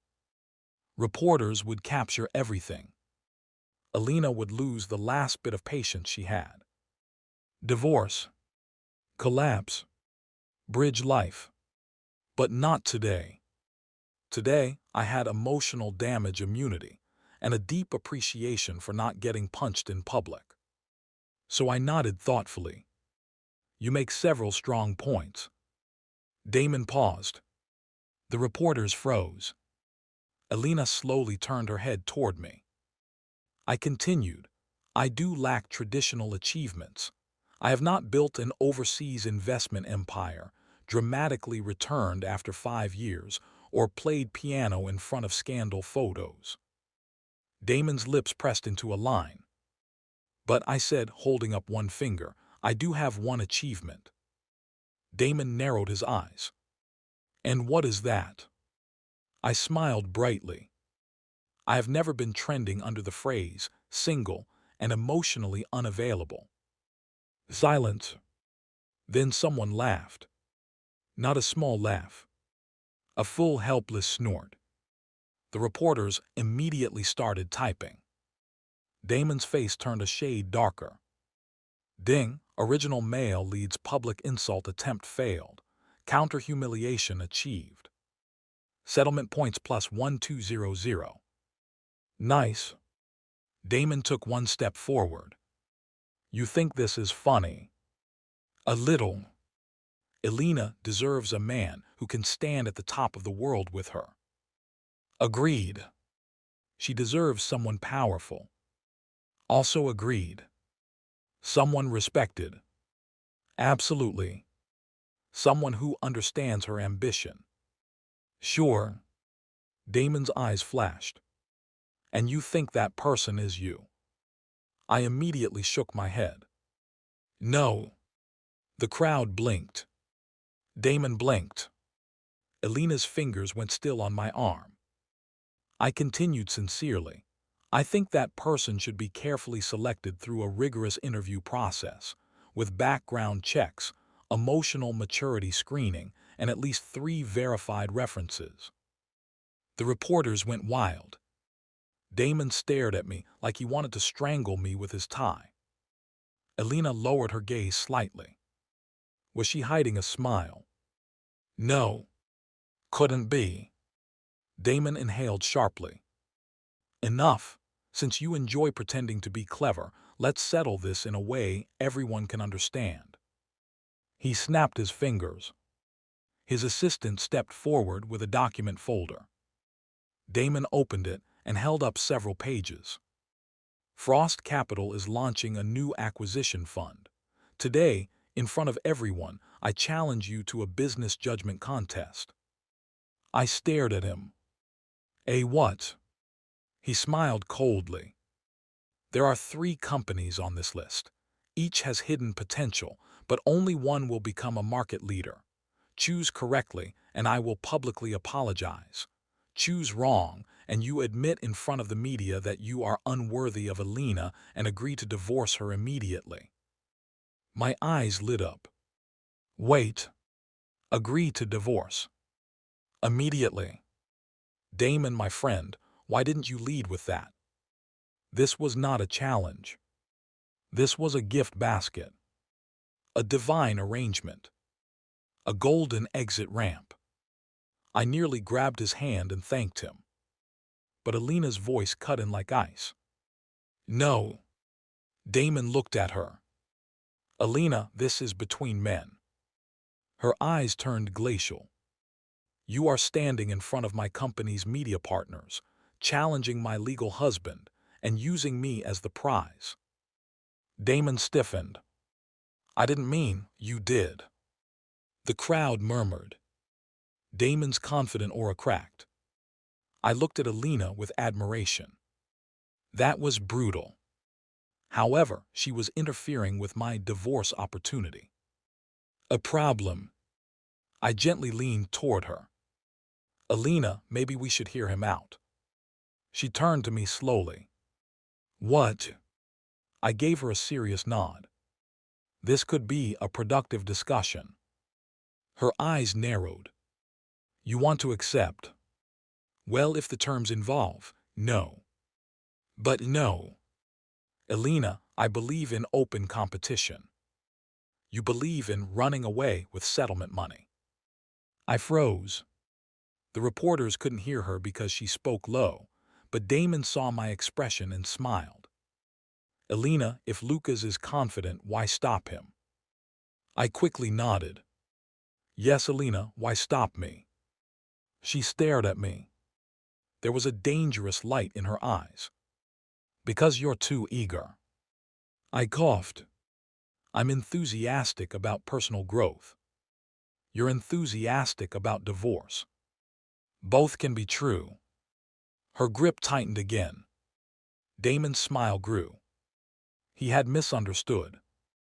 He thought Elena was protecting me because she knew I would lose. Poor man. Even I thought I would lose. But I had a system.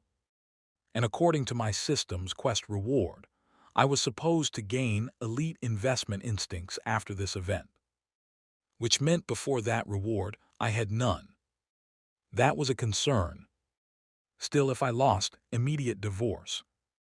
If I won, apology and system reward. Either way, not terrible. Unless Elena killed me. Damon gestured to the building.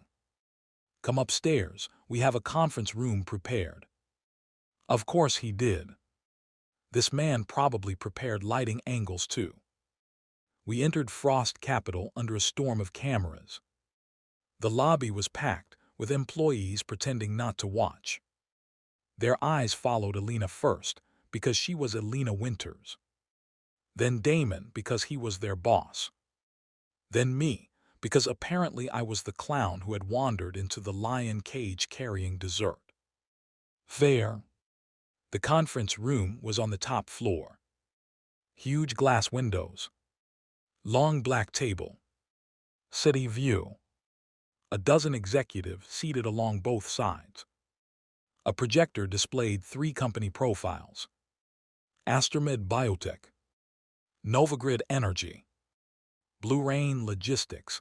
Damon stood at the head of the table like a professor preparing to fail a student.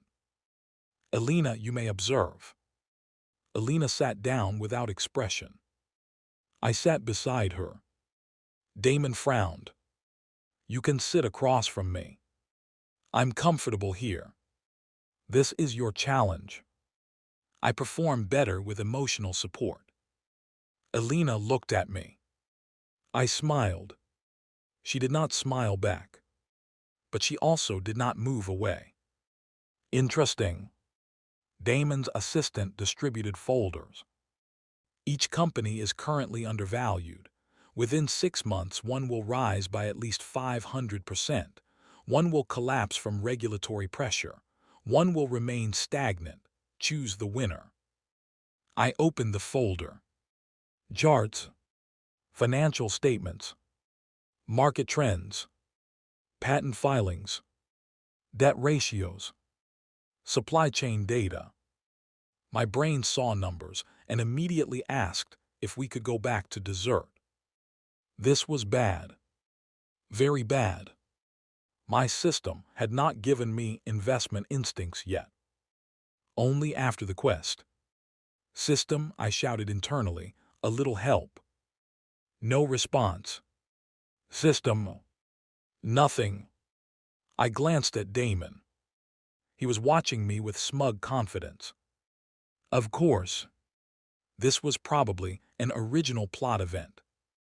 In the novel, Damon used his overseas investment genius to identify Novagrid Energy as the future market leader. He secured the deal, impressed Elena, and proved Lucas was useless. Wait. I remembered this part. Yes. The original novel had a business arc. Damon acquired Novagrid because their energy storage technology was about to receive government approval. Astermed collapsed because its miracle drug failed clinical trials. Blue Rain Logistics remained irrelevant until later. So the answer was Novagrid. Easy. I leaned back, relaxed. Damon noticed. You've chosen already. Yes. He smiled mockingly. Careless. Efficient. Then announce it. I opened my mouth. Nova, suddenly, a cold mechanical voice rang inside the room. Not in my head. In the room. No. Not in the room. In Elena's direction. My words died in my throat. Elena's eyes had gone still. Not normal still. System user still. A faint blue glow reflected in her pupils.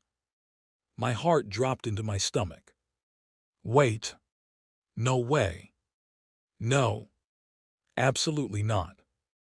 Elena Winters slowly turned her head and looked at the same projector screen. Her expression did not change, but something in her gaze sharpened. Then, almost imperceptibly, her fingers tapped against the table. Once, twice, 3 times, like she was reading something only she could see. My back went cold. Damon frowned. Lucas, your answer. I swallowed. Before I could speak, Elena said calmly, Blue Rain Logistics. Everyone froze. Damon blinked. Elena. She folded her hands. Blue Rain Logistics is the correct answer. I stared at her. Blue Rain. No. That wasn't right. In the original plot, Novagrid was the winner. Unless the plot had changed. Damon smiled faintly. I respect your judgment, Elena, but Blue Rain has no growth engine. Their expansion failed twice. Their debt ratio is too high. Elena didn't even look at him. Their debt is intentional leverage. Their failed expansions were asset positioning. They recently acquired warehouse land near 3 future high-speed freight corridors. Damon's smile stiffened. That information isn't public. No, Elena said, it is. The room went silent. I slowly turned toward her. Elena's eyes flicked to me for half a second. And in that half second I saw it. A transparent blue panel reflected faintly in her pupils. My soul almost left my body. She had a system. Elena Winters had a system. This was illegal. This was unfair. This was supposed to be my cheat. Damon recovered quickly. Interesting speculation, but Novagrid has the strongest technology portfolio. Elena looked at the screen. Novagrid's approval will be delayed. Damon's face changed. What? Their battery safety report has been questioned. It won't be announced until next week, but the delay is already unavoidable. The executives began whispering. Damon's assistant turned pale. I stared at Elena like she had grown wings. How did she know that? No stupid question. System. She had a system. But what kind? My mind raced. Was it a business system? A heroin counterattack system? A first love rejection system? A suspicious husband investigation system? Please, not that last one. Damon's voice cooled. Elena, are you interfering with my challenge? She finally looked at him. You invited me to observe. I observed. This was for Lucas. Elena turned to me. Then Lucas may answer. Everyone looked at me. Damon's eyes burned. Elena's gaze was calm. Too calm. My system suddenly dinged. Warning, major plot anomaly detected. Another system user is present. I nearly cursed it out loud. Thanks for arriving late, system. New hidden quest triggered, the double system marriage. Quest description. Discover the identity and purpose of the second system without revealing your own. Reward. Advanced plot analysis skill, 8,000 settlement points, and 1 private island vacation property. Private island. My heartbeat steadied. Fine. New priority. Investigate Elena. Do not expose myself. Also maybe acquire island. Damon crossed his arms. Well, Lucas, what is your answer? Originally, I planned to say Novagrid. But Elena had said Blue Rain. If I contradicted her and she was right, I looked stupid. If I followed her and she was wrong, I could still get divorced. But something told me Elena was not wrong. Not with that system glow. So I smiled calmly. My answer is Blue Rain Logistics. The room erupted. Damon's face darkened. You're just copying Elena. I nodded. Yes. The entire room went silent. Damon stared. The executives stared. Elena stared. I continued naturally. My wife is one of the smartest business leaders in the country. If she says Blue Rain, why would I pretend I know better? For a moment, nobody spoke. Then one of Frost Capital's older executives muttered, "That's actually logical." Damon shot him a death glare. The man immediately looked down. Elena's eyes remained on me. There it was again. That unreadable look. Only this time, I wondered if she was seeing a system notification. Damon slammed the folder shut.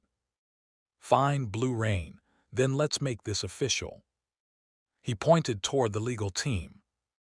Draft the agreement.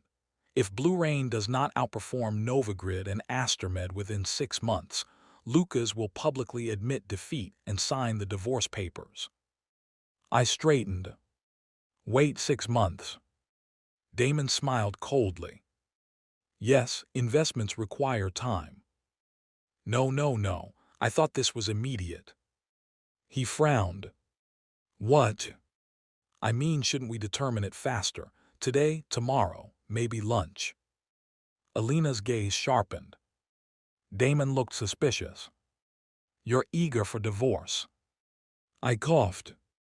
I'm eager for results.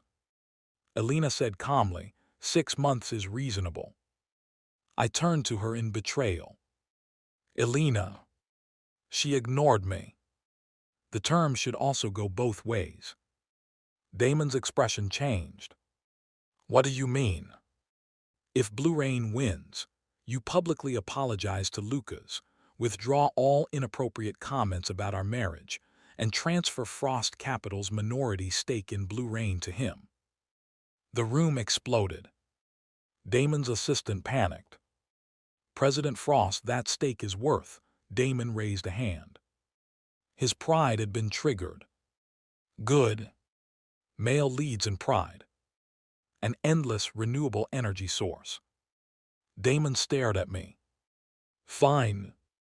I blinked. Fine. Just like that. Elena, I whispered, how much is that stake worth? Currently, around 30 million.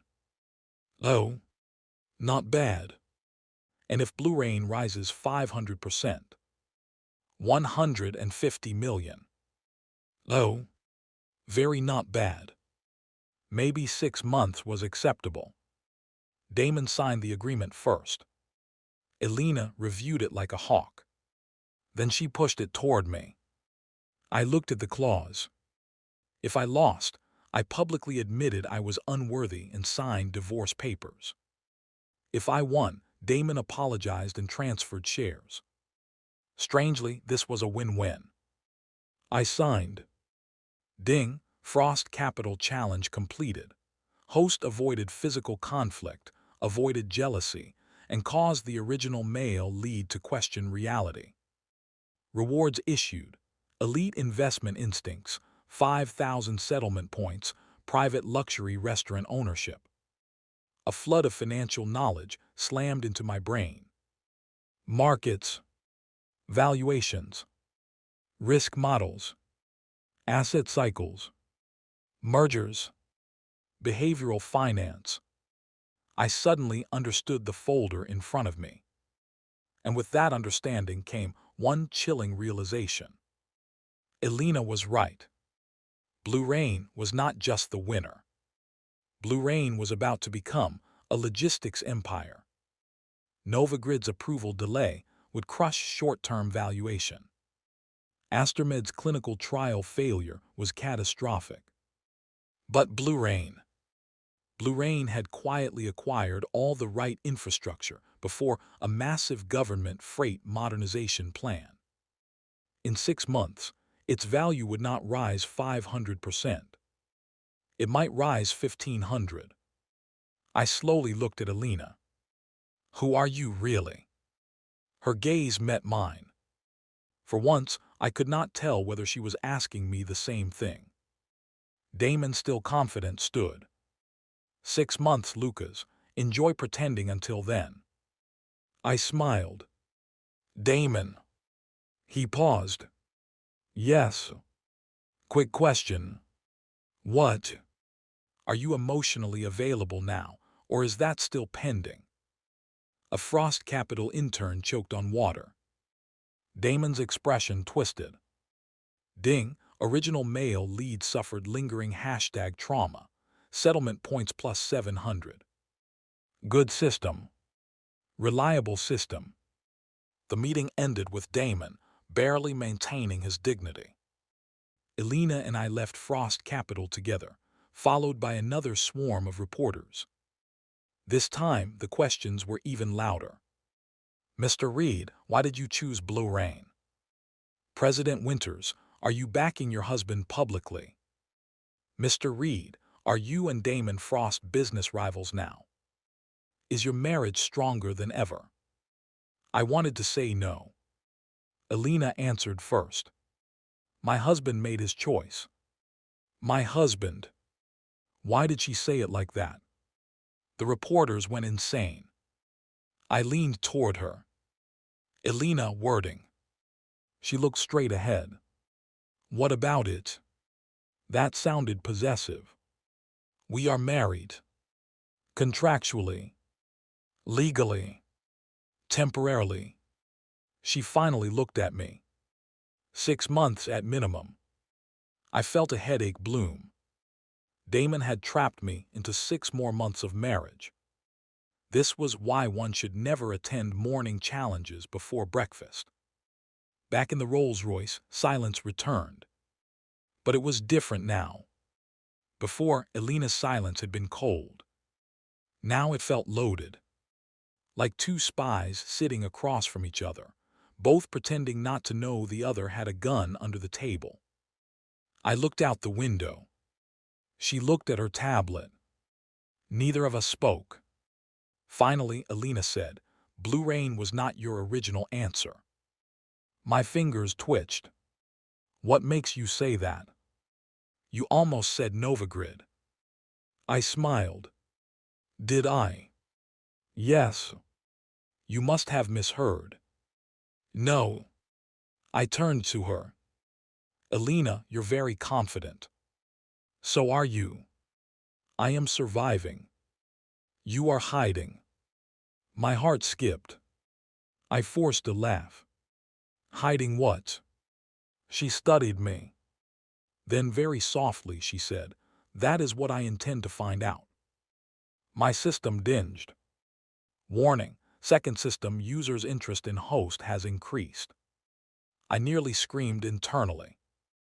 That was a warning. Thanks. Very useful. Then to my absolute horror, Elena's phone buzzed. She glanced at it.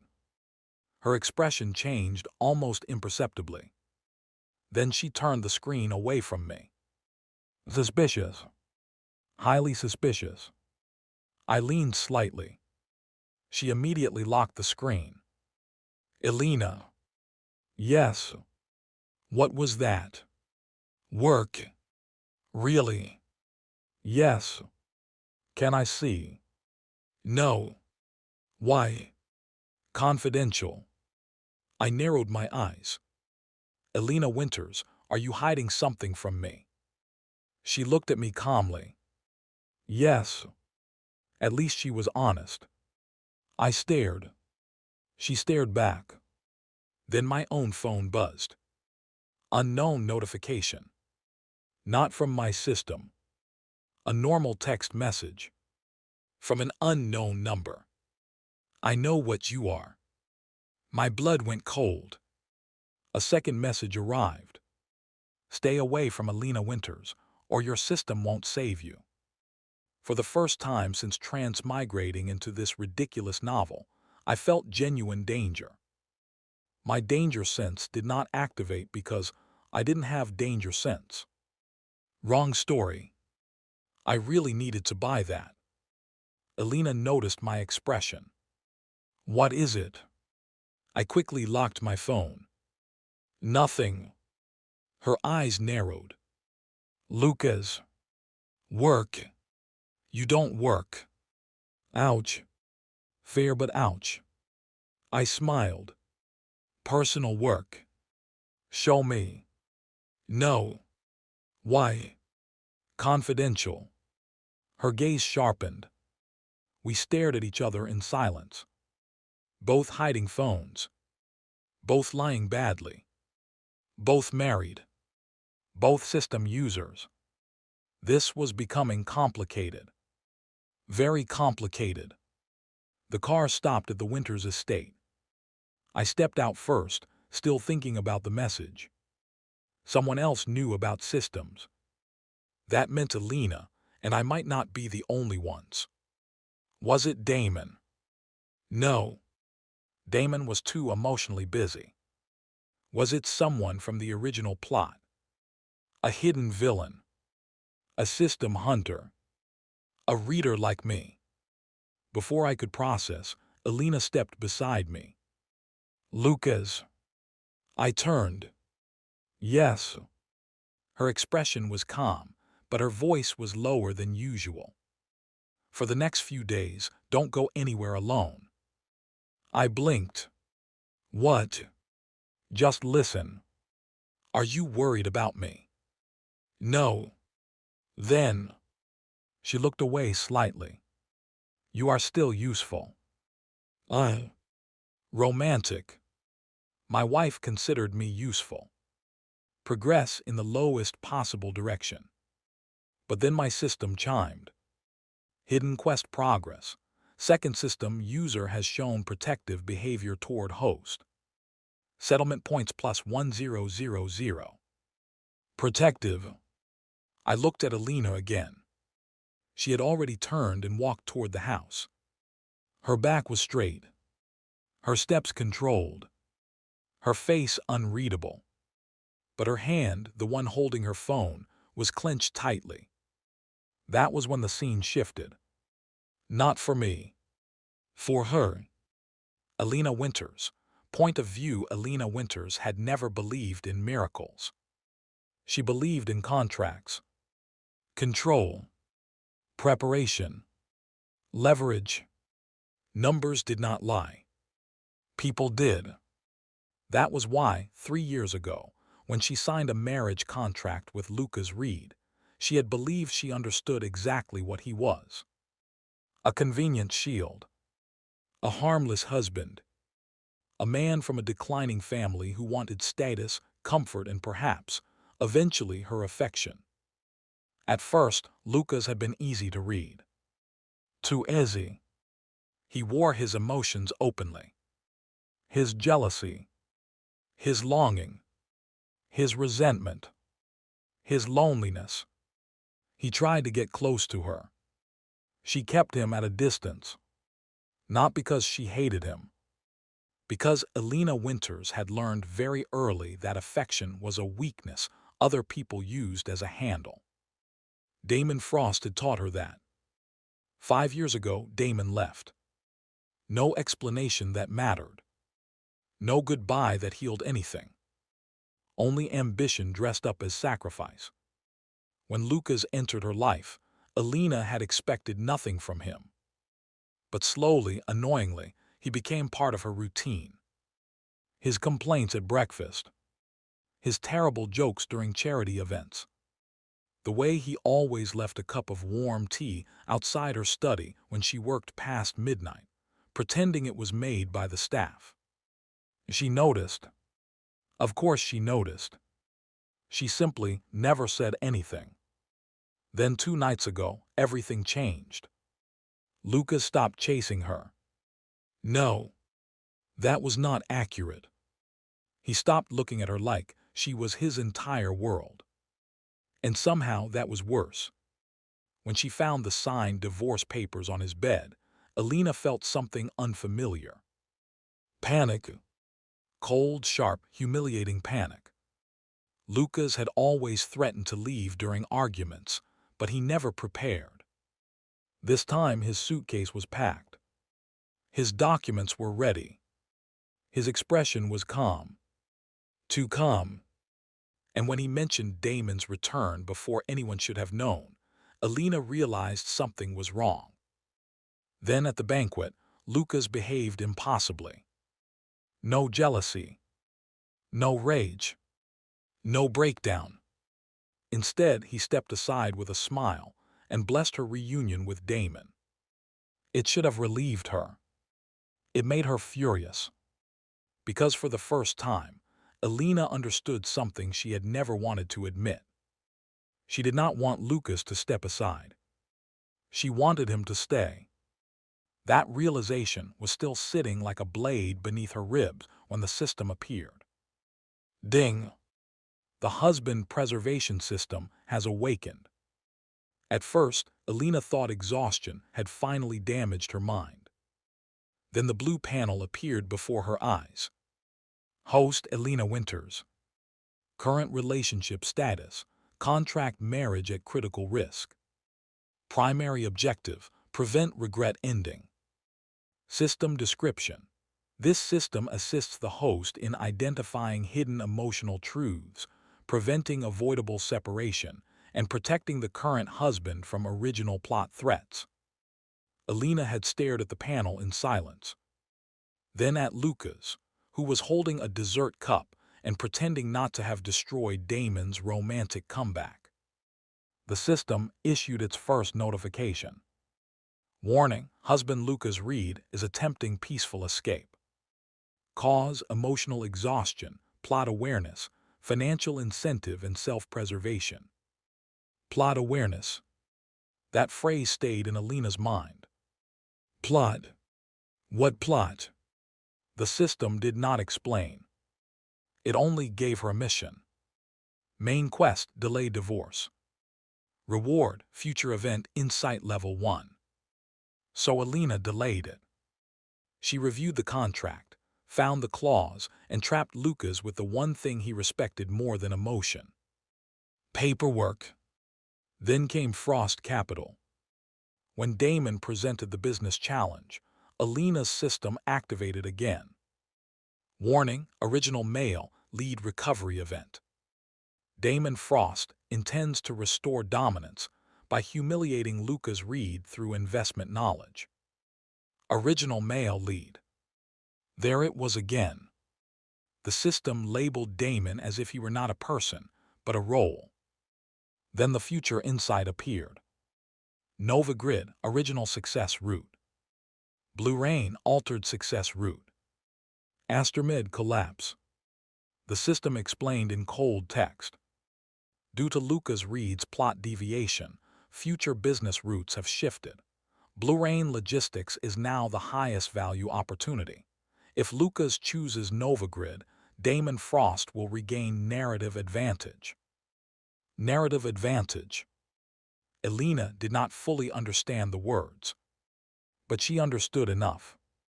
Lucas knew things he should not know. Damon's return. The divorce timing. The original emotional traps. And now perhaps future events. But he was not malicious. If he were, he would have used that knowledge to seize power. Instead, he used it to run away. That irritated Elena more than she wanted to admit. After leaving Frost Capital, her system issued another alert. Threat detected. Third system interference suspected. Unknown user has contacted Lucas Reed. Risk level high. Elena's phone buzzed at the same moment. A message appeared from an unknown number. Your husband is not from this world. Elena's fingers tightened around the phone. A second message followed. If you want him to live, stop him from completing the divorce route. For 10 full seconds, Elena did not breathe. Not from fear. From anger. Someone had threatened what was hers. No. Not hers. Her husband. Contractually. Legally. Emotionally. Elena looked at Lucas beside her. He was staring at his own phone, face unusually pale. He had received something too.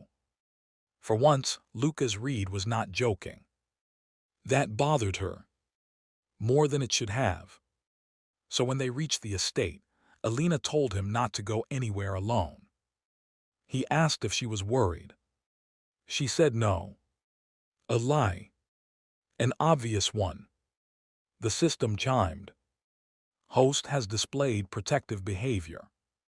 Husband affection probability increased by 3%. Elena almost dropped her phone. Affection probability. What kind of absurd metric was that? She looked at Lucas. He was watching her with suspicious eyes, clearly hiding something, clearly planning something, clearly trying to escape. Elena's jaw tightened. Fine. If Lucas Reed wanted to hide the truth, she would uncover it. If he wanted to divorce, she would delay it. If someone else wanted to threaten him, she would destroy them. And if Lucas thought he could simply take the money and disappear from her life, then he had severely underestimated his wife. Lucas Reed's point of view that night, I could not sleep. Not because of Damon. Damon was annoying but manageable. Not because of Elena. Elena was terrifying but at least familiar. No. It was because of the message. I know what you are. Stay away from Elena Winters, or your system won't save you. I sat on my bed, staring at the phone like it might grow teeth. My room was quiet. Too quiet. The Winters estate had always felt like a luxury hotel designed by someone who hated warmth, but tonight it felt like a sealed box. Someone knew. Someone knew I had a system. Someone knew Elena mattered. And worst of all, someone knew enough to threaten me directly. I opened my system store. After the Frost Capital quest, I had enough settlement points to buy several skills. The options appeared. Basic self-defense, 2,000 points. Advanced cybersecurity awareness, 3,000 points. Threat detection level 1, 5,000 points. Perfect alibi construction, 4,500 points. Luxury cooking mastery, 1,500 points. I stared at the last one. Tempting. Very tempting. But survival came before snacks. Usually. I bought threat detection level 1. Instantly, my senses sharpened. Not physically exactly. More like a new layer of awareness settled over the world. The room felt the same, but now I could sense intent patterns around me. No immediate danger. No hidden assassin in the closet. Good. I checked under the bed anyway. Also clear. I sat back down. System, I whispered internally, who sent the message? Insufficient authority. Is it Damon? No. That was surprisingly direct. Is it Elena? No. Is it another system user? A pause. Yes. Wonderful. Fantastic. The novel had multiplayer mode. I rubbed my face. What does this third user want? Unknown. Can they hurt me? Yes. Honest but unhelpful. I stood and paced the room. The peaceful divorce plan was becoming less peaceful by the minute. First Damon came back. Then Elena refused divorce. Then she apparently got her own system. Then a third system user threatened me. At this rate, by next week, the family dog would unlock a revenge system. My phone buzzed again. I nearly threw it. This time, it was a message from Elena. Come to my study. I stared. No. Absolutely not. Going to Elena's study at night, after receiving mysterious system threats, felt like walking willingly into a boss fight. Another message arrived. Now. I sighed. The woman typed like a court order. I opened my door carefully. Threat detection gave no warning. The hallway was empty. I walked to Elena's study. The door was slightly open. Inside, warm lamplight spilled across dark wood shelves, leather chairs, and walls lined with books that probably cost more than cars. Elena stood by the window, phone in hand. She had changed into a simple white blouse and black trousers. Her hair was down, falling over her shoulders. Without the armor of her CEO suits, she looked softer. Still dangerous, but softer. I stopped at the doorway.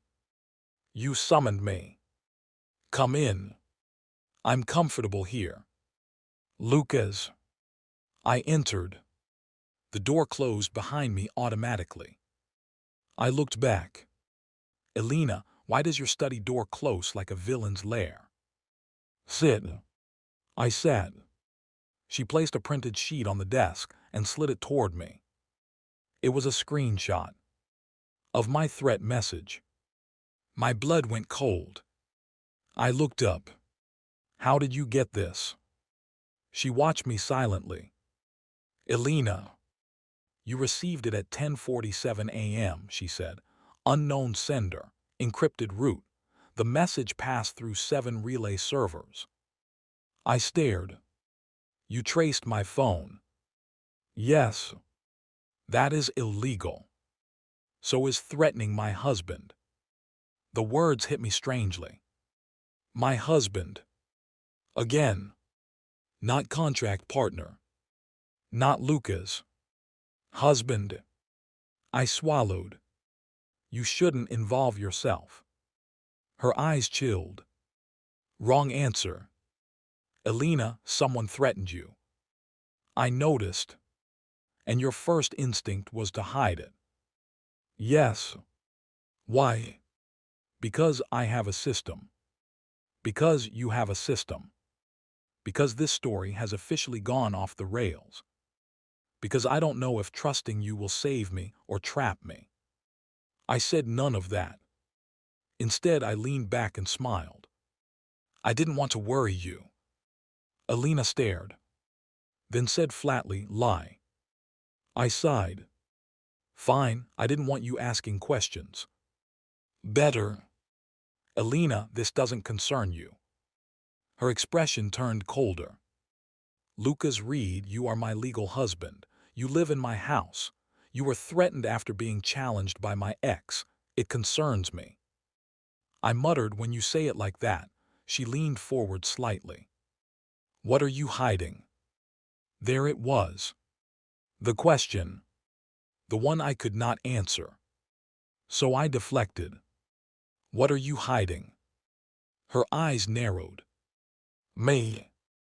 Yes, you knew Blue Rain was the right answer today. I made an analysis. No, you didn't. Her gaze sharpened. I continued. You knew about Novagrid's approval delay. That wasn't public. You knew Blue Rain's future freight corridor positioning. Also not public. And you looked at that projector like you were reading invisible subtitles. The room went silent. Elena's face did not change. But the air did. Heavy. Sharp. Electric. She said softly, invisible subtitles. Oops. Too specific. I smiled. Metaphorically. Lucas. Elena. We stared at each other. 2 liars in a luxury study. A contract husband who had read the novel. An Ice Queen CEO with a husband preservation system.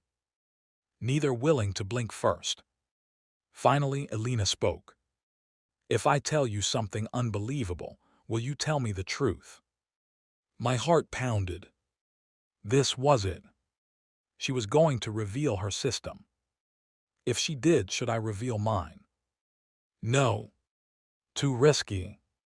But if we didn't cooperate, the third system user might crush us both. I took a breath. Depends how unbelievable. Her eyes stayed locked on mine. Yesterday, something appeared in front of me. My fingers tightened on the chair. What kind of something? A blue screen. I kept my expression blank. Inside, I was screaming. She really said it. She actually said it. Elena watched my face carefully. It called itself a system. I blinked once. Like a computer system. No. A corporate workflow system. No. A mental health warning system. Lucas. I raised both hands. Sorry, continue. It gave me information about Damon, the divorce, and future events. I pretended to process this. Very carefully. Very normally. Like a man hearing his wife say she had a magical system for the first time. Not like a man who had been yelling at his own system for 2 days. That is unusual. Her eyes narrowed. You're not surprised. I am internally. No, you're not. I have a calm face. You have a guilty face. I have a handsome face. Do not change the subject. I sighed. This woman was too sharp. Elena stood and walked around the desk. She stopped in front of me, close enough that I could smell her perfume. Cool. Clean. Dangerous. Lucas, she said quietly, what are you? My throat tightened. Not who. What? The unknown message had said something similar. I know what you are. I looked up at her. For the first time, I did not joke. I'm someone who doesn't want to die because of someone else's story. Elena went still. Her eyes changed. Not with confusion. With understanding. The system had told her enough. Maybe not everything. But enough. She whispered story. I smiled bitterly. Forget I said that. No. Elena. No. Of course. She crouched slightly so our eyes were level. Is that why you wanted divorce? I looked away. Partly. Because of Damon. Because of what happens after Damon. Her voice softened just barely. What happens? I hesitated. If I told her the original plot, would the world punish me? Would the system block me? Would I trigger some narrative correction? I tried. In the original, my throat locked. The words vanished. A sharp pain stabbed through my head. I gripped the chair. Elena's expression changed instantly. Lucas. I tried again. In the book, the pain intensified. My vision blurred. Warning, direct disclosure of original plot restricted. Great. Wonderful. Now my own system had a censorship feature. Elena grabbed my shoulder. Stop. The pain faded. I exhaled hard. She stared at me, eyes dark. You physically can't tell me. I nodded slowly. Looks that way. Her hand remained on my shoulder. Warm. Steady. For once, Elena didn't look cold. She looked furious. Not at me. At whatever had hurt me. Her system must have chimed, because her gaze unfocused for half a second. Then she said, fine, don't tell me directly. I looked at her. What? You're good at sarcasm, metaphors, and saying everything except the point. That sounded like an insult. It was a strategy assessment. Elena, are you asking me to weaponize my annoying personality? Yes. I stared. Then laughed. I couldn't help it. A real laugh. The tension cracked for half a second. Elena watched me. Something in her face softened. Just a fraction. I leaned back. Okay, hypothetically, if there were a very badly written romance drama, she nodded slowly. And hypothetically, there was a decorative husband character, her eyes sharpened. And hypothetically, this character was destined to be humiliated, divorced, financially ruined, and possibly destroyed after the return of the heroic first love. The room went cold. Elena's fingers tightened. Destroyed how? I smiled weakly. Badly. Her jaw set. And you knew? Yes. So you tried to leave first? Yes. With the settlement money? Also yes. Her gaze became complicated. For a moment, she looked like she wanted to slap me and hug me. I preferred neither. Maybe snacks. So, she said quietly, your sudden maturity was survival. Mostly. Your blessing at the banquet was survival. Yes. Your eagerness for divorce was survival. And financial planning. Lucas. What? It was a lot of money. She closed her eyes briefly. When she opened them again, they were colder than before. But this time, the cold was not aimed at me. Who destroys you? I hesitated. Damon is involved. Your family pressures you. Public opinion turns. The Reed family collapses. A bunch of business enemies pile on. Original me makes everything worse by acting insane. Elena listened silently. Then she said, and me. I paused. What about you? What do I do? That was the dangerous part. In the original story, Elena did not actively destroy Lucas at first. She simply withdrew protection. She signed the divorce. She let him face consequences.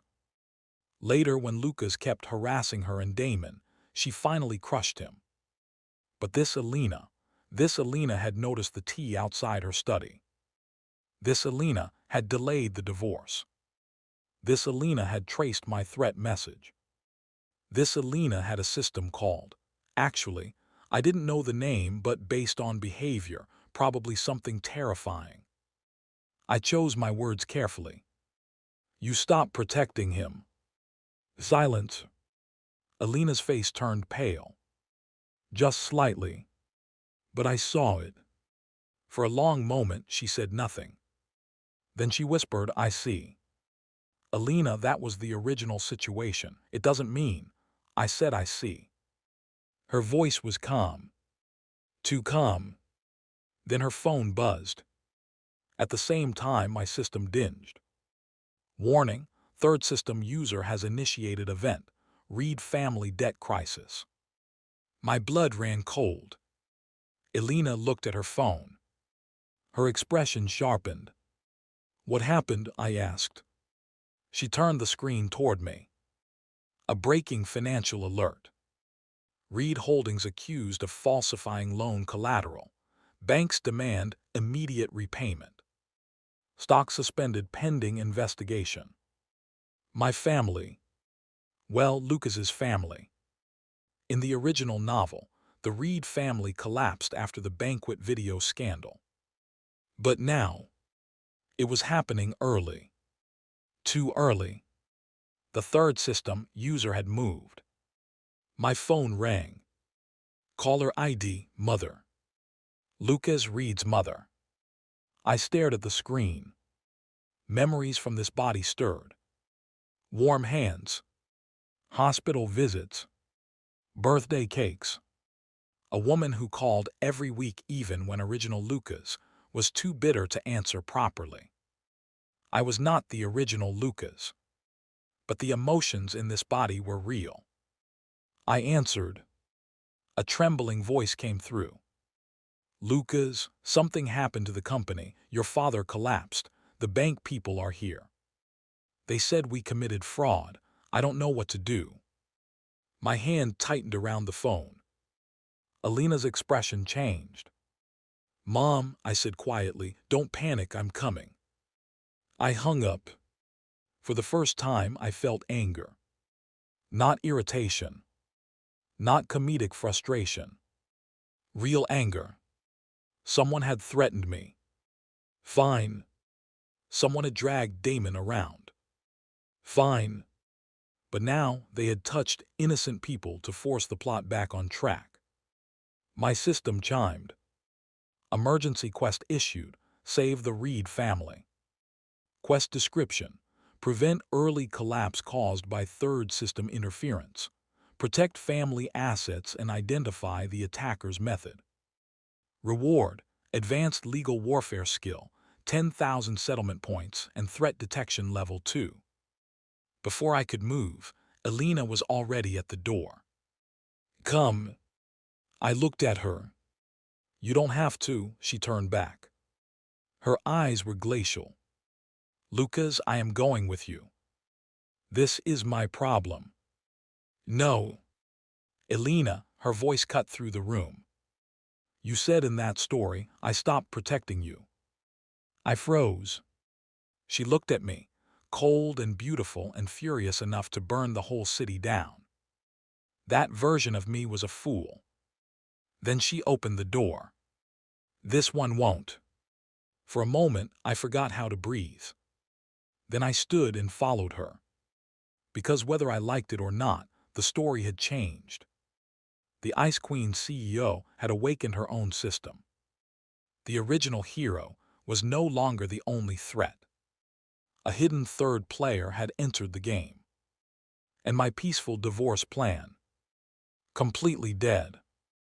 But as Elena walked ahead of me, already giving orders into her phone with the calm brutality of a battlefield commander, I felt something dangerous stir in my chest. Not fear. Not confusion. Something warmer. Something much more inconvenient. And inside my head, the system gave one quiet notification. Ding, host's emotional deviation has increased. Warning, divorce root stability dropping. I stared at the message. Then at Elena.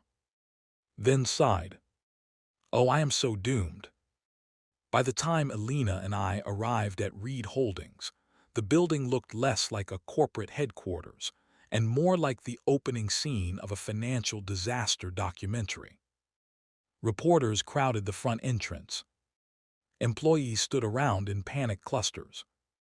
Bank representatives in dark suits marched through the lobby with the dead-eyed confidence of people who could ruin your bloodline using spreadsheets.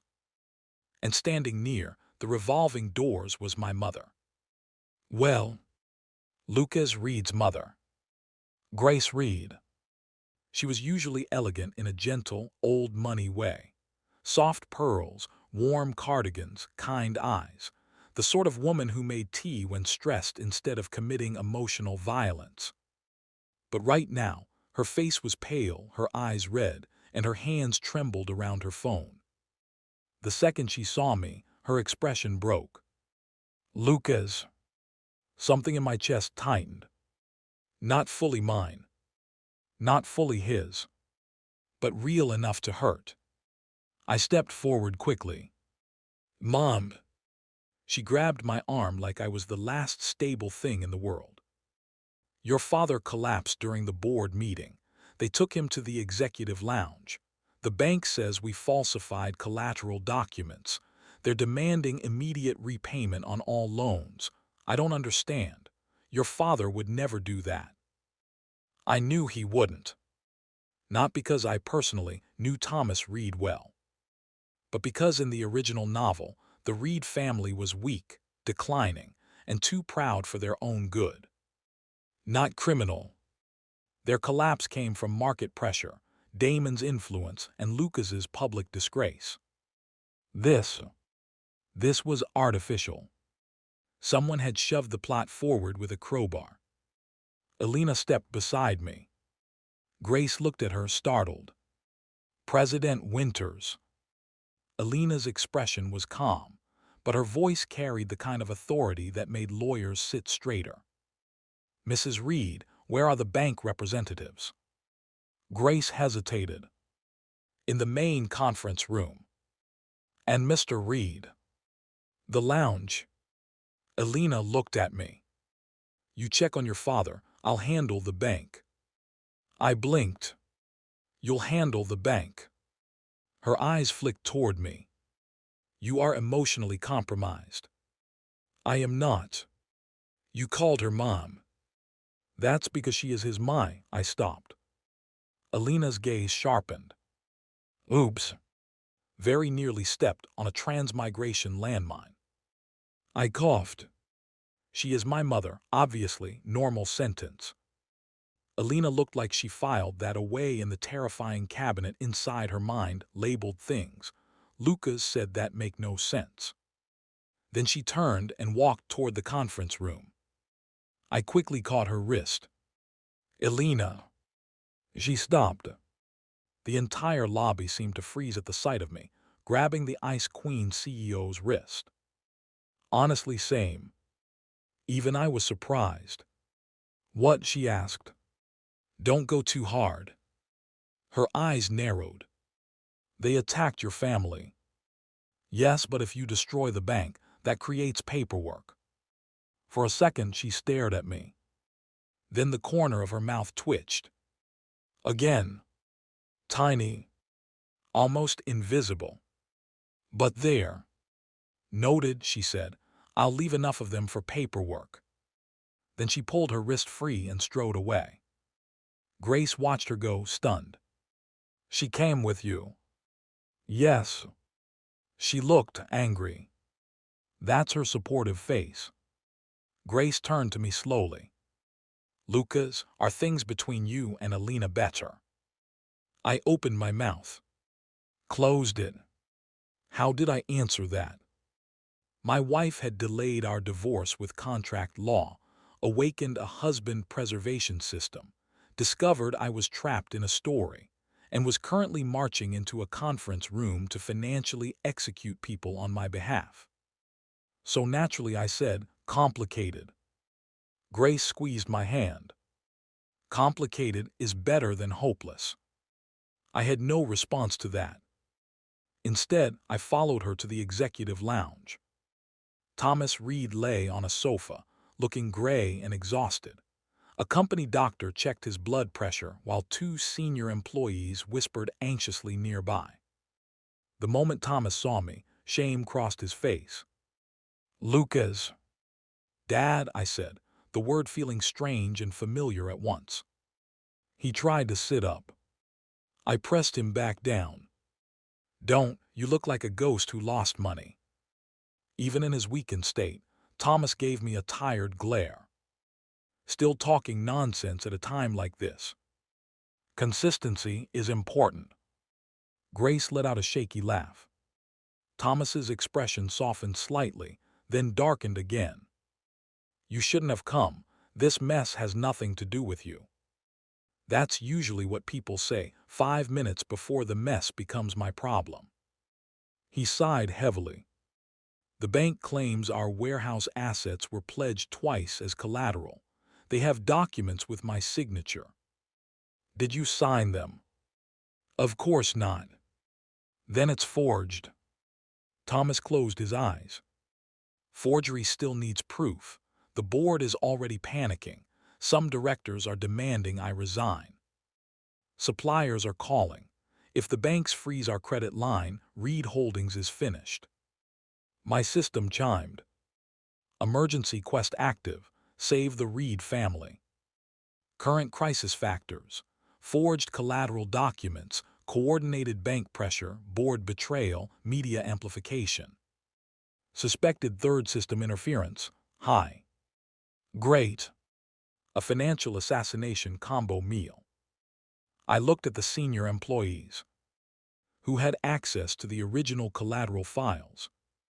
They exchanged uneasy glances. One of them, a thin man with glasses, said, "The finance department, legal department, and executive office."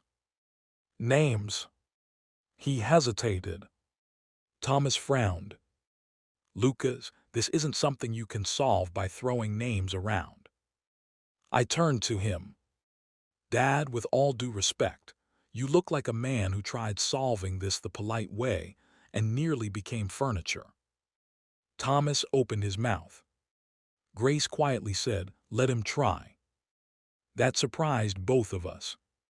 Thomas stared at her. Grace's hands were clenched, but her voice was steady. "He's here, let him try." Something warm and uncomfortable moved in my chest. The original Lucas had been desperate for his parents to trust him. Apparently, some part of him was still listening. I looked back at the employees. Names. The man with glasses swallowed. Finance Director Paul Keene, Legal Counsel Martin Shaw, and Executive Assistant Lydia Moore. My system dinged softly. Threat Detection Level 1. Suspicious emotional response detected from nearby individual. My eyes moved slowly.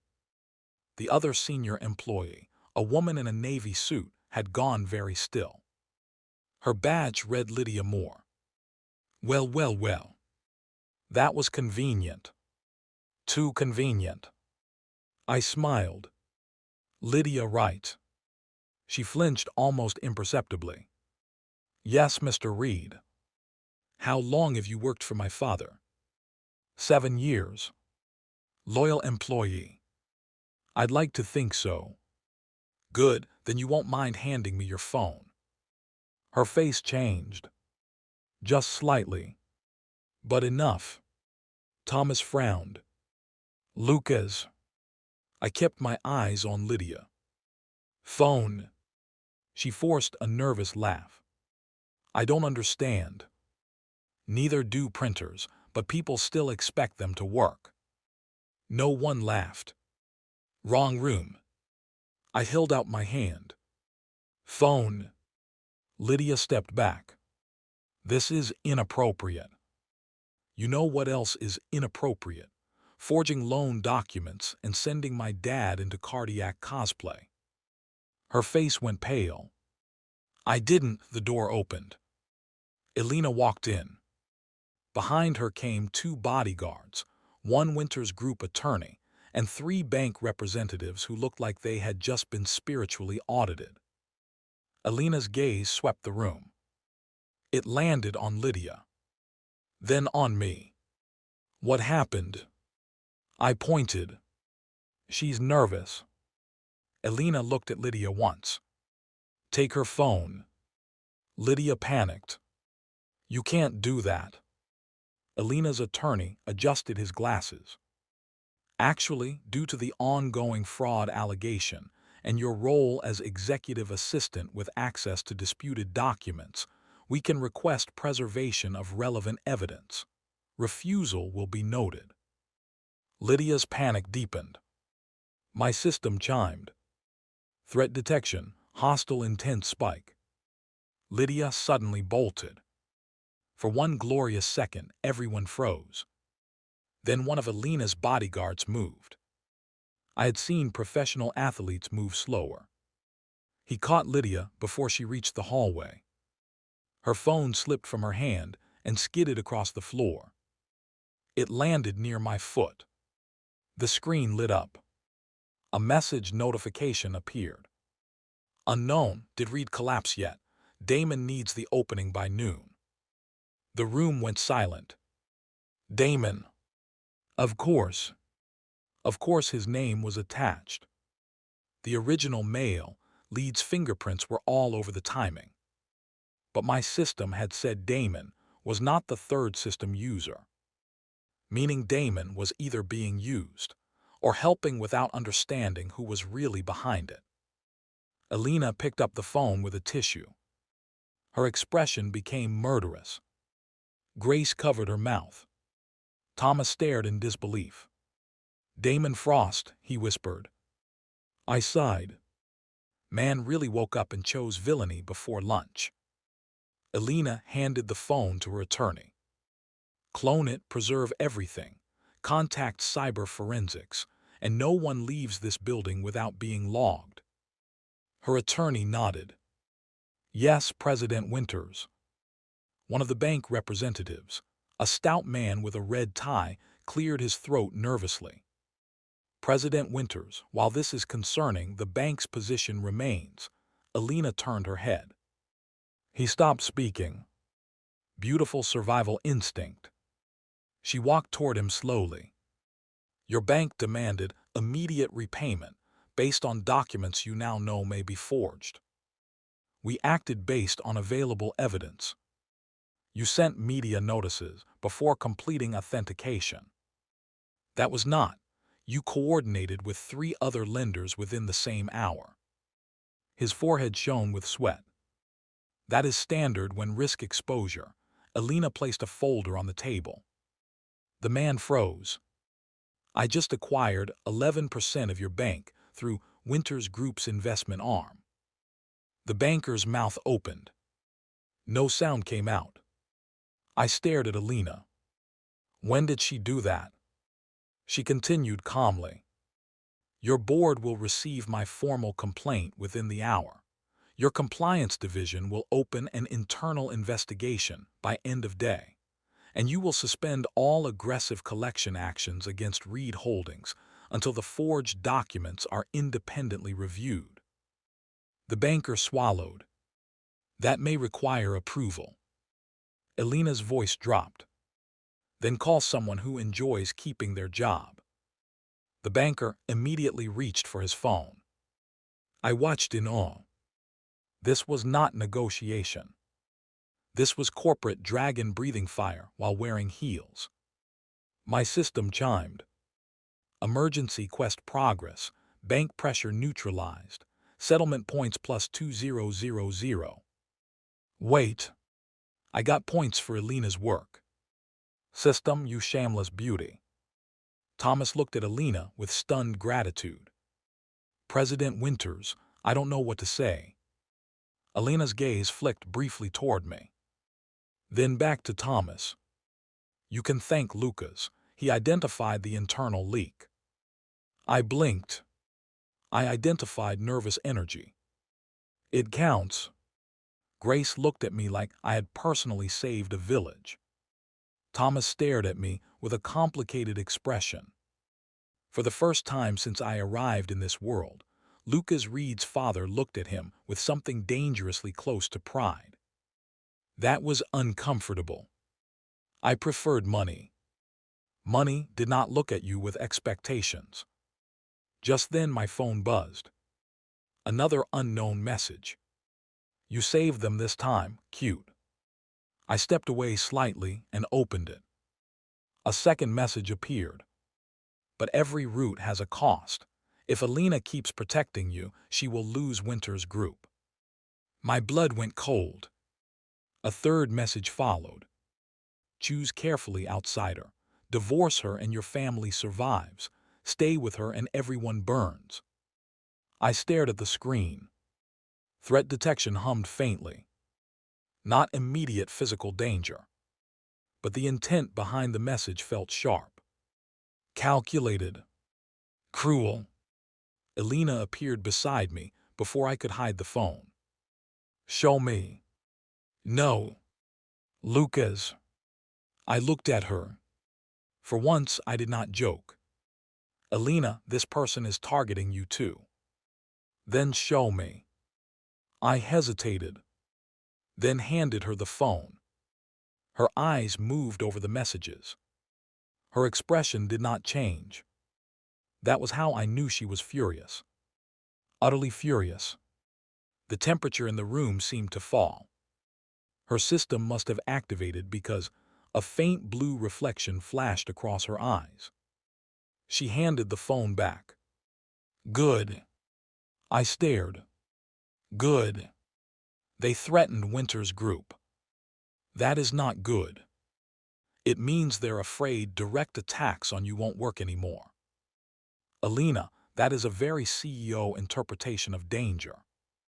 It is accurate. It is terrifying. So am I. Hard to argue. Before I could respond, Elena's phone rang. She answered. Yes. A pause. Her eyes sharpened. Send it. She hung up and opened a file. Then she turned the screen toward me. It was a video. Security footage from a parking garage.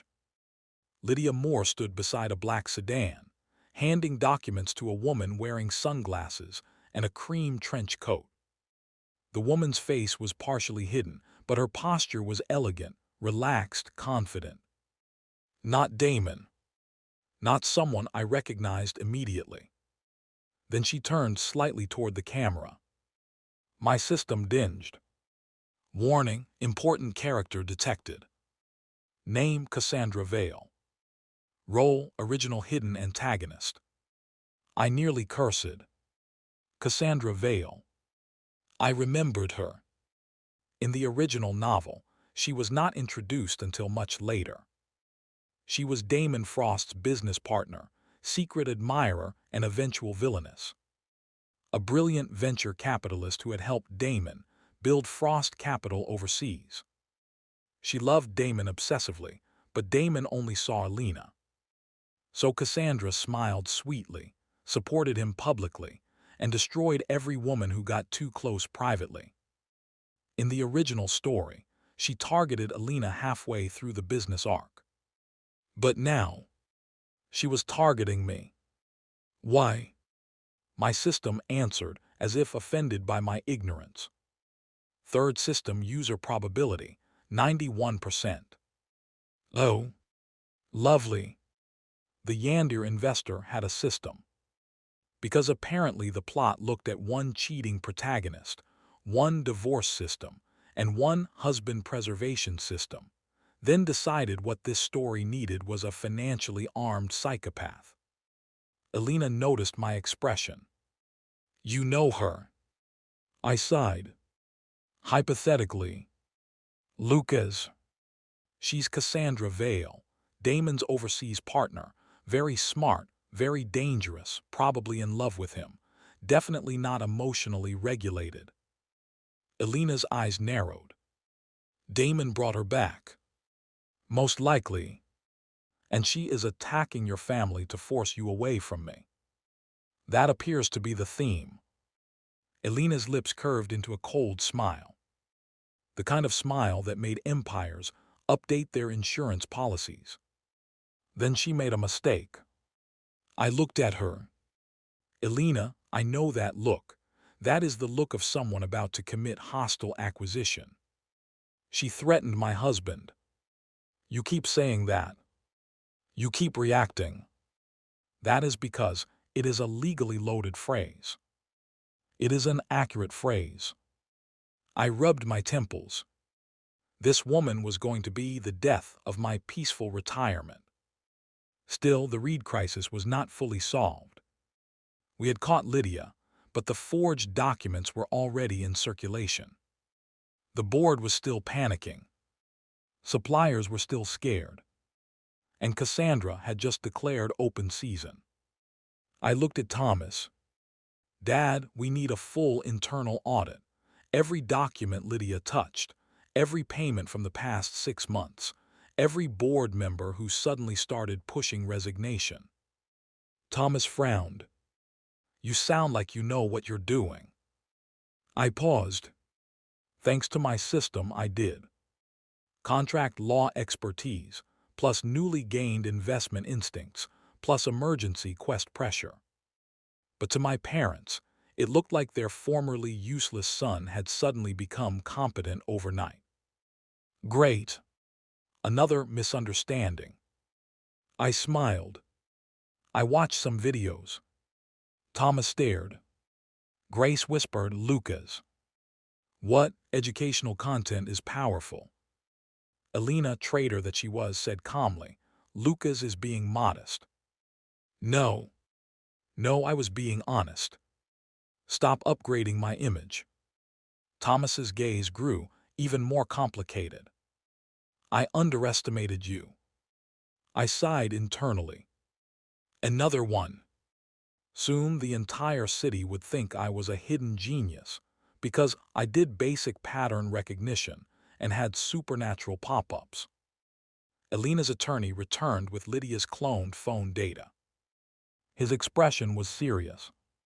We found payment trails. Shell companies routed money to Lydia's offshore account. The origin is concealed, but one shell is connected to Vale Horizon Capital. Elena's eyes sharpened. Cassandra's firm. There it was. The first real proof. I turned to Lydia, who was now sitting pale and silent between two security guards. Why? She looked away. I crouched in front of her. Lydia, listen carefully. Right now, Cassandra sees you as disposable. Damon probably doesn't even know your name. If you stay silent, you take the fall alone. Her lips trembled. I lowered my voice. But if you talk, you become useful. Elena looked at me. I could feel it. That intense gaze. She was probably thinking, he knows exactly how to pressure a traitor. No, Elena. I watched crime dramas and received one legal skill book. That was all. Lydia finally broke.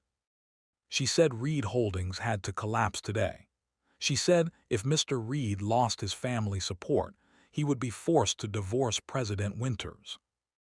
Grace gasped. Thomas's face darkened. Elena's eyes became lethal. I asked, why does Cassandra care if I divorce Elena? Lydia shook her head. I don't know. She said President Winters was supposed to be isolated. She said Mr. Frost needed to become her only option again. Supposed to. That word landed like a hammer. Elena heard it too. Her gaze flicked toward me. Cassandra knew the plot. Or at least her system did. Lydia continued, voice shaking. She also said if the first plan failed, she had another one. My stomach tightened. What plan? Lydia swallowed. The Winters board. She has people preparing to challenge President Winters' leadership. Elena's phone rang at that exact moment. The timing was so perfect it was disgusting. She answered. Her assistant's panicked voice was loud enough for me to hear. President Winters, emergency board meeting has been called. Several directors are demanding review of your decision to intervene in Reed Holdings. They're claiming misuse of Winters' group resources for personal marital matters. Elena's expression did not change. But the room temperature dropped again. When? 4 p.m. today. I checked the time. It was 1:30. Cassandra moved fast. Very fast. Elena hung up. My system chimed. Emergency event triggered. Winters board coup. Cassandra Vale is attempting to punish Elena Winters for protecting host. Recommended action. Avoid involvement to preserve divorce route. I stared at the system. Avoid involvement. Let Elena handle it alone. Wasn't that exactly how the original Elena abandoned Lucas? Only reversed. If I stayed out of it, she might win anyway. She was Elena Winters. But Cassandra had a system. And Elena had already exposed herself protecting me. My divorce route would be safer if I stepped back. My peaceful future would be easier if I let her fight her own battle. That was the logical choice. The profitable choice. The survival choice. Elena looked at me. For once, she didn't order me to come. She didn't demand support. She simply said, stay here with your family. I'll handle Winters' group. There it was. An exit. A clean one. I could stay. Protect the Reeds. Let Elena return to her battlefield. Keep distance. Stabilize the divorce route. My system flashed again. Recommended action. Stay away from Winters' board conflict. Divorce route stability will increase by 12%. 12%. That was a lot. I looked at Grace, still shaken. Thomas, still weak. The Reed employees, still panicking. Then I looked at Elena. Cold, composed, untouchable Elena Winters. Except now I knew better. I knew she had panicked when she found my divorce papers. I knew she had awakened a system to preserve our marriage. I knew she had traced my threat message. I knew she had said, "That version of me was a fool, this one won't." Damn it. I hated character development when it happened to me. I stood. Elena's eyes narrowed. "What are you doing?" I sighed. "Making a terrible financial decision." Her expression shifted. "Lucas." I looked at Thomas. "Dad, cooperate with Elena's legal team. Don't resign. Don't sign anything. Don't trust anyone who suddenly says they're doing this for the good of the company." Thomas stared at me. "And you?" I adjusted my jacket. "I'm going to my wife's board meeting." Grace's eyes widened. Elena went completely still. The system in my head practically screamed. "Warning, host is deviating from divorce route." "Warning, emotional involvement increasing." "Warning, recommended action ignored." I mentally told it to shut up. Elena walked toward me slowly. "You don't have to come." "I know. This is not your fight." "It became my fight when Cassandra used my family to attack you." Elena's eyes searched mine. "And your divorce?" I smiled weakly. "Postponed due to hostile plot activity." For 3 full seconds, Elena said nothing. Then she turned away. But not before I saw it. The faintest color at the tips of her ears. "Oh no. Danger." Cute Elena was dangerous. Her system must have chimed too, because she suddenly straightened as if offended by invisible text. I narrowed my eyes.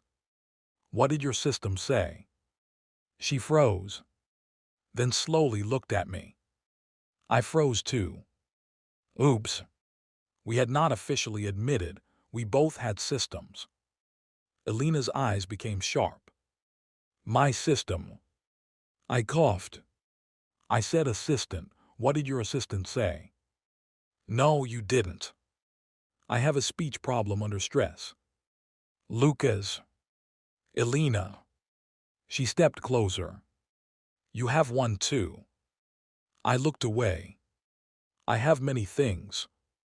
"A system." "I have a nervous system." Her gaze turned icy. "Do not." I sighed. "Fine." The secret was basically lying dead on the floor anyway. "Yes." Her eyes darkened. "You should have told me." "You should have told me." "I did. Only after cornering me in your villain study." "It is not a villain study. The door closes by itself. It is automated. Villainously automated." Despite everything, her lips twitched again. Then she whispered, "What is yours called?" I hesitated. "The divorce escape system." Elena's expression froze. A deep, terrifying silence followed. I immediately regretted everything. "Let me explain." Her voice was very calm. "Divorce escape system. Elena, your supernatural guide is encouraging you to divorce me. Technically, it rewards peaceful exits from toxic plotlines." "Toxic?" I didn't name it. Her eyes narrowed. I quickly asked, "What's yours called?" She looked away. "Elena." "No. You asked mine." "It's irrelevant." "That means it's embarrassing." "It is not." "Elena." Her jaw tightened. Then very quietly she said, "The husband preservation system." I stared. She stared back, daring me to laugh. I tried. I really tried. But a sound escaped me. Not a full laugh. A strangled wheeze. Elena's eyes became deadly. Lucas, I'm sorry. It's just your system and my system are natural enemies. It seems so. My system wants me to leave. Mine wants you to stay. That explains a lot. It explains nothing. It explains why you trapped me with contract clauses. That was my own idea. Of course it was. We stood there in the ruined headquarters of Reed Holdings, arguing about supernatural marital software while a corporate conspiracy unfolded around us.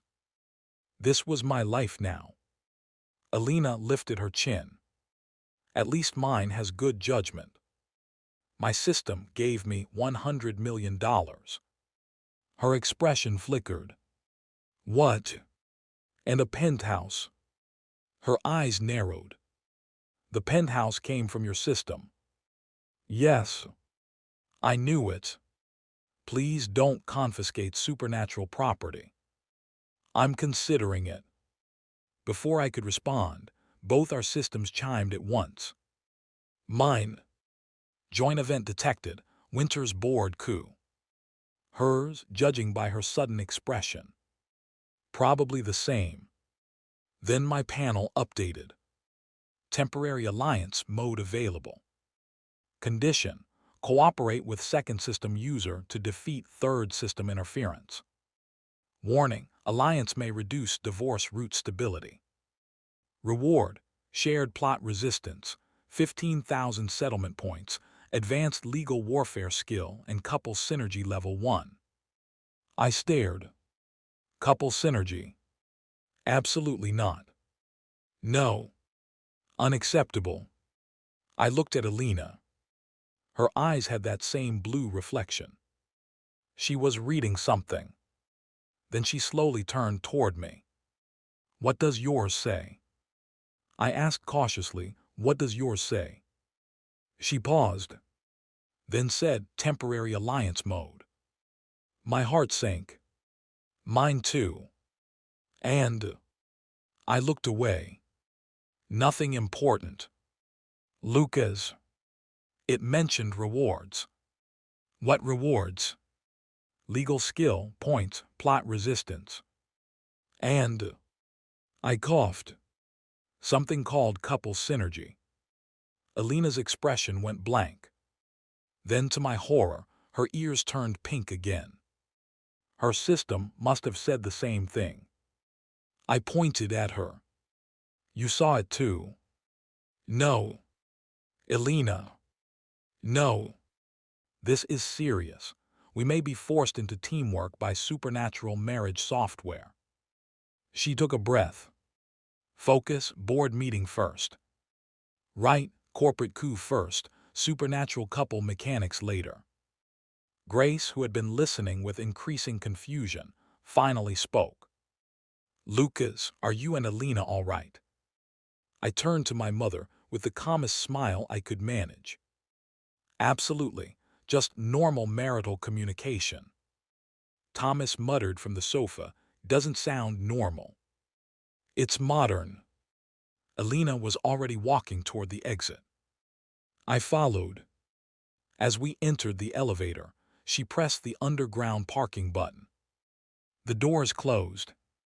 For a moment, we were alone. No parents. No lawyers. No reporters. Just me, my wife, and two conflicting systems trying to turn our marriage into a battlefield alliance. Elena looked straight ahead. Lucas. Yes. At the board meeting, do not joke unless necessary. How do we define necessary? If someone deserves it. That is dangerously broad. And do not mention divorce. I wasn't planning to. She glanced at me. Really? I sighed. Really? Her gaze lingered. Then she looked forward again. Quietly she said, thank you. I blinked. For what? For coming. Oh. That. I suddenly found the elevator numbers very interesting. No big deal. It is. Elena, if Cassandra wants to use me to hurt you, then hiding won't solve anything. She may target you more. She already did. She may target your family again. Then we beat her faster. Elena turned to me. For once her cold mask had cracks. Small ones. But real. You sound different. I smiled. Personal growth can be sudden, remember.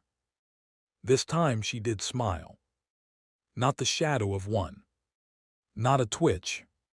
A real small, beautiful smile. It hit me harder than any system notification. My brain short-circuited. My heart did something deeply irresponsible. Then my system chimed. Warning, host's emotional deviation has sharply increased. Divorce root stability dropping. I closed my eyes. Not now. Please, not now. The elevator doors opened. Elena's smile vanished instantly, replaced by the Ice Queen CEO. But I had seen it. And that was a problem. A huge problem. Because Damon Frost had returned to steal my wife. Cassandra Vale had arrived to restore the plot. My system wanted me to escape. Her system wanted me preserved. And somewhere between forged documents, hostile board meetings, and supernatural couple synergy, I was starting to wonder if the original Lucas Reed had been wrong about one thing. Maybe Elena Winters was not impossible to reach. Maybe she had just been waiting for someone stubborn enough to stay.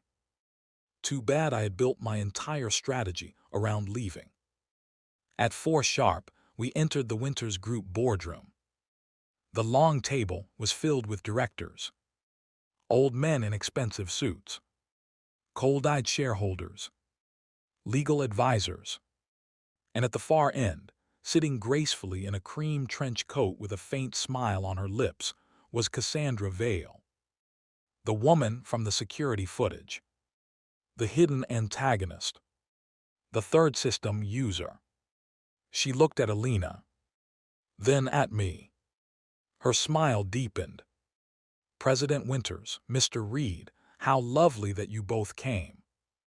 My threat detection skill pulsed. Danger. Not physical. Narrative. Cassandra's eyes gleamed with the confidence of someone who knew the script and had already rewritten the next scene. Elena sat at the head of the table. I sat beside her. The directors murmured immediately. Cassandra tilted her head. Mr. Reed, this is a Winters Group board meeting. Are you sure you belong here? The old Lucas would have flinched. The original plot would have isolated him. But I had emotional damage immunity, a wife with a preservation system, and absolutely no patience left. So I smiled. Honestly, no. The room went quiet. Cassandra's smile widened. Then I leaned back and added, but people keep dragging me into boardrooms, so at this point I assume it's destiny. Elena's fingers tapped once on the table. Not disapproval. A signal. She was ready. I looked at Cassandra Vale, the woman who had attacked my family, threatened my wife, and tried to force the story back onto its tragic rails. For the first time since I entered this world, I was not thinking about the divorce settlement. I was thinking about winning. My system chimed. Alliance mode activated. Partner Elena Winters. Objective, defeat Cassandra Vale's board coup. Couple synergy level 1 unlocked. Effect, when host and partner act in mutual trust, both systems increase reward efficiency by 50%. I swallowed. Mutual trust. Great. The one thing more terrifying than corporate warfare. Elena looked at me from the corner of her eye. I gave her a small nod. She turned to the board, cold and untouchable. Let's begin. And just like that, my wife declared war on the plot.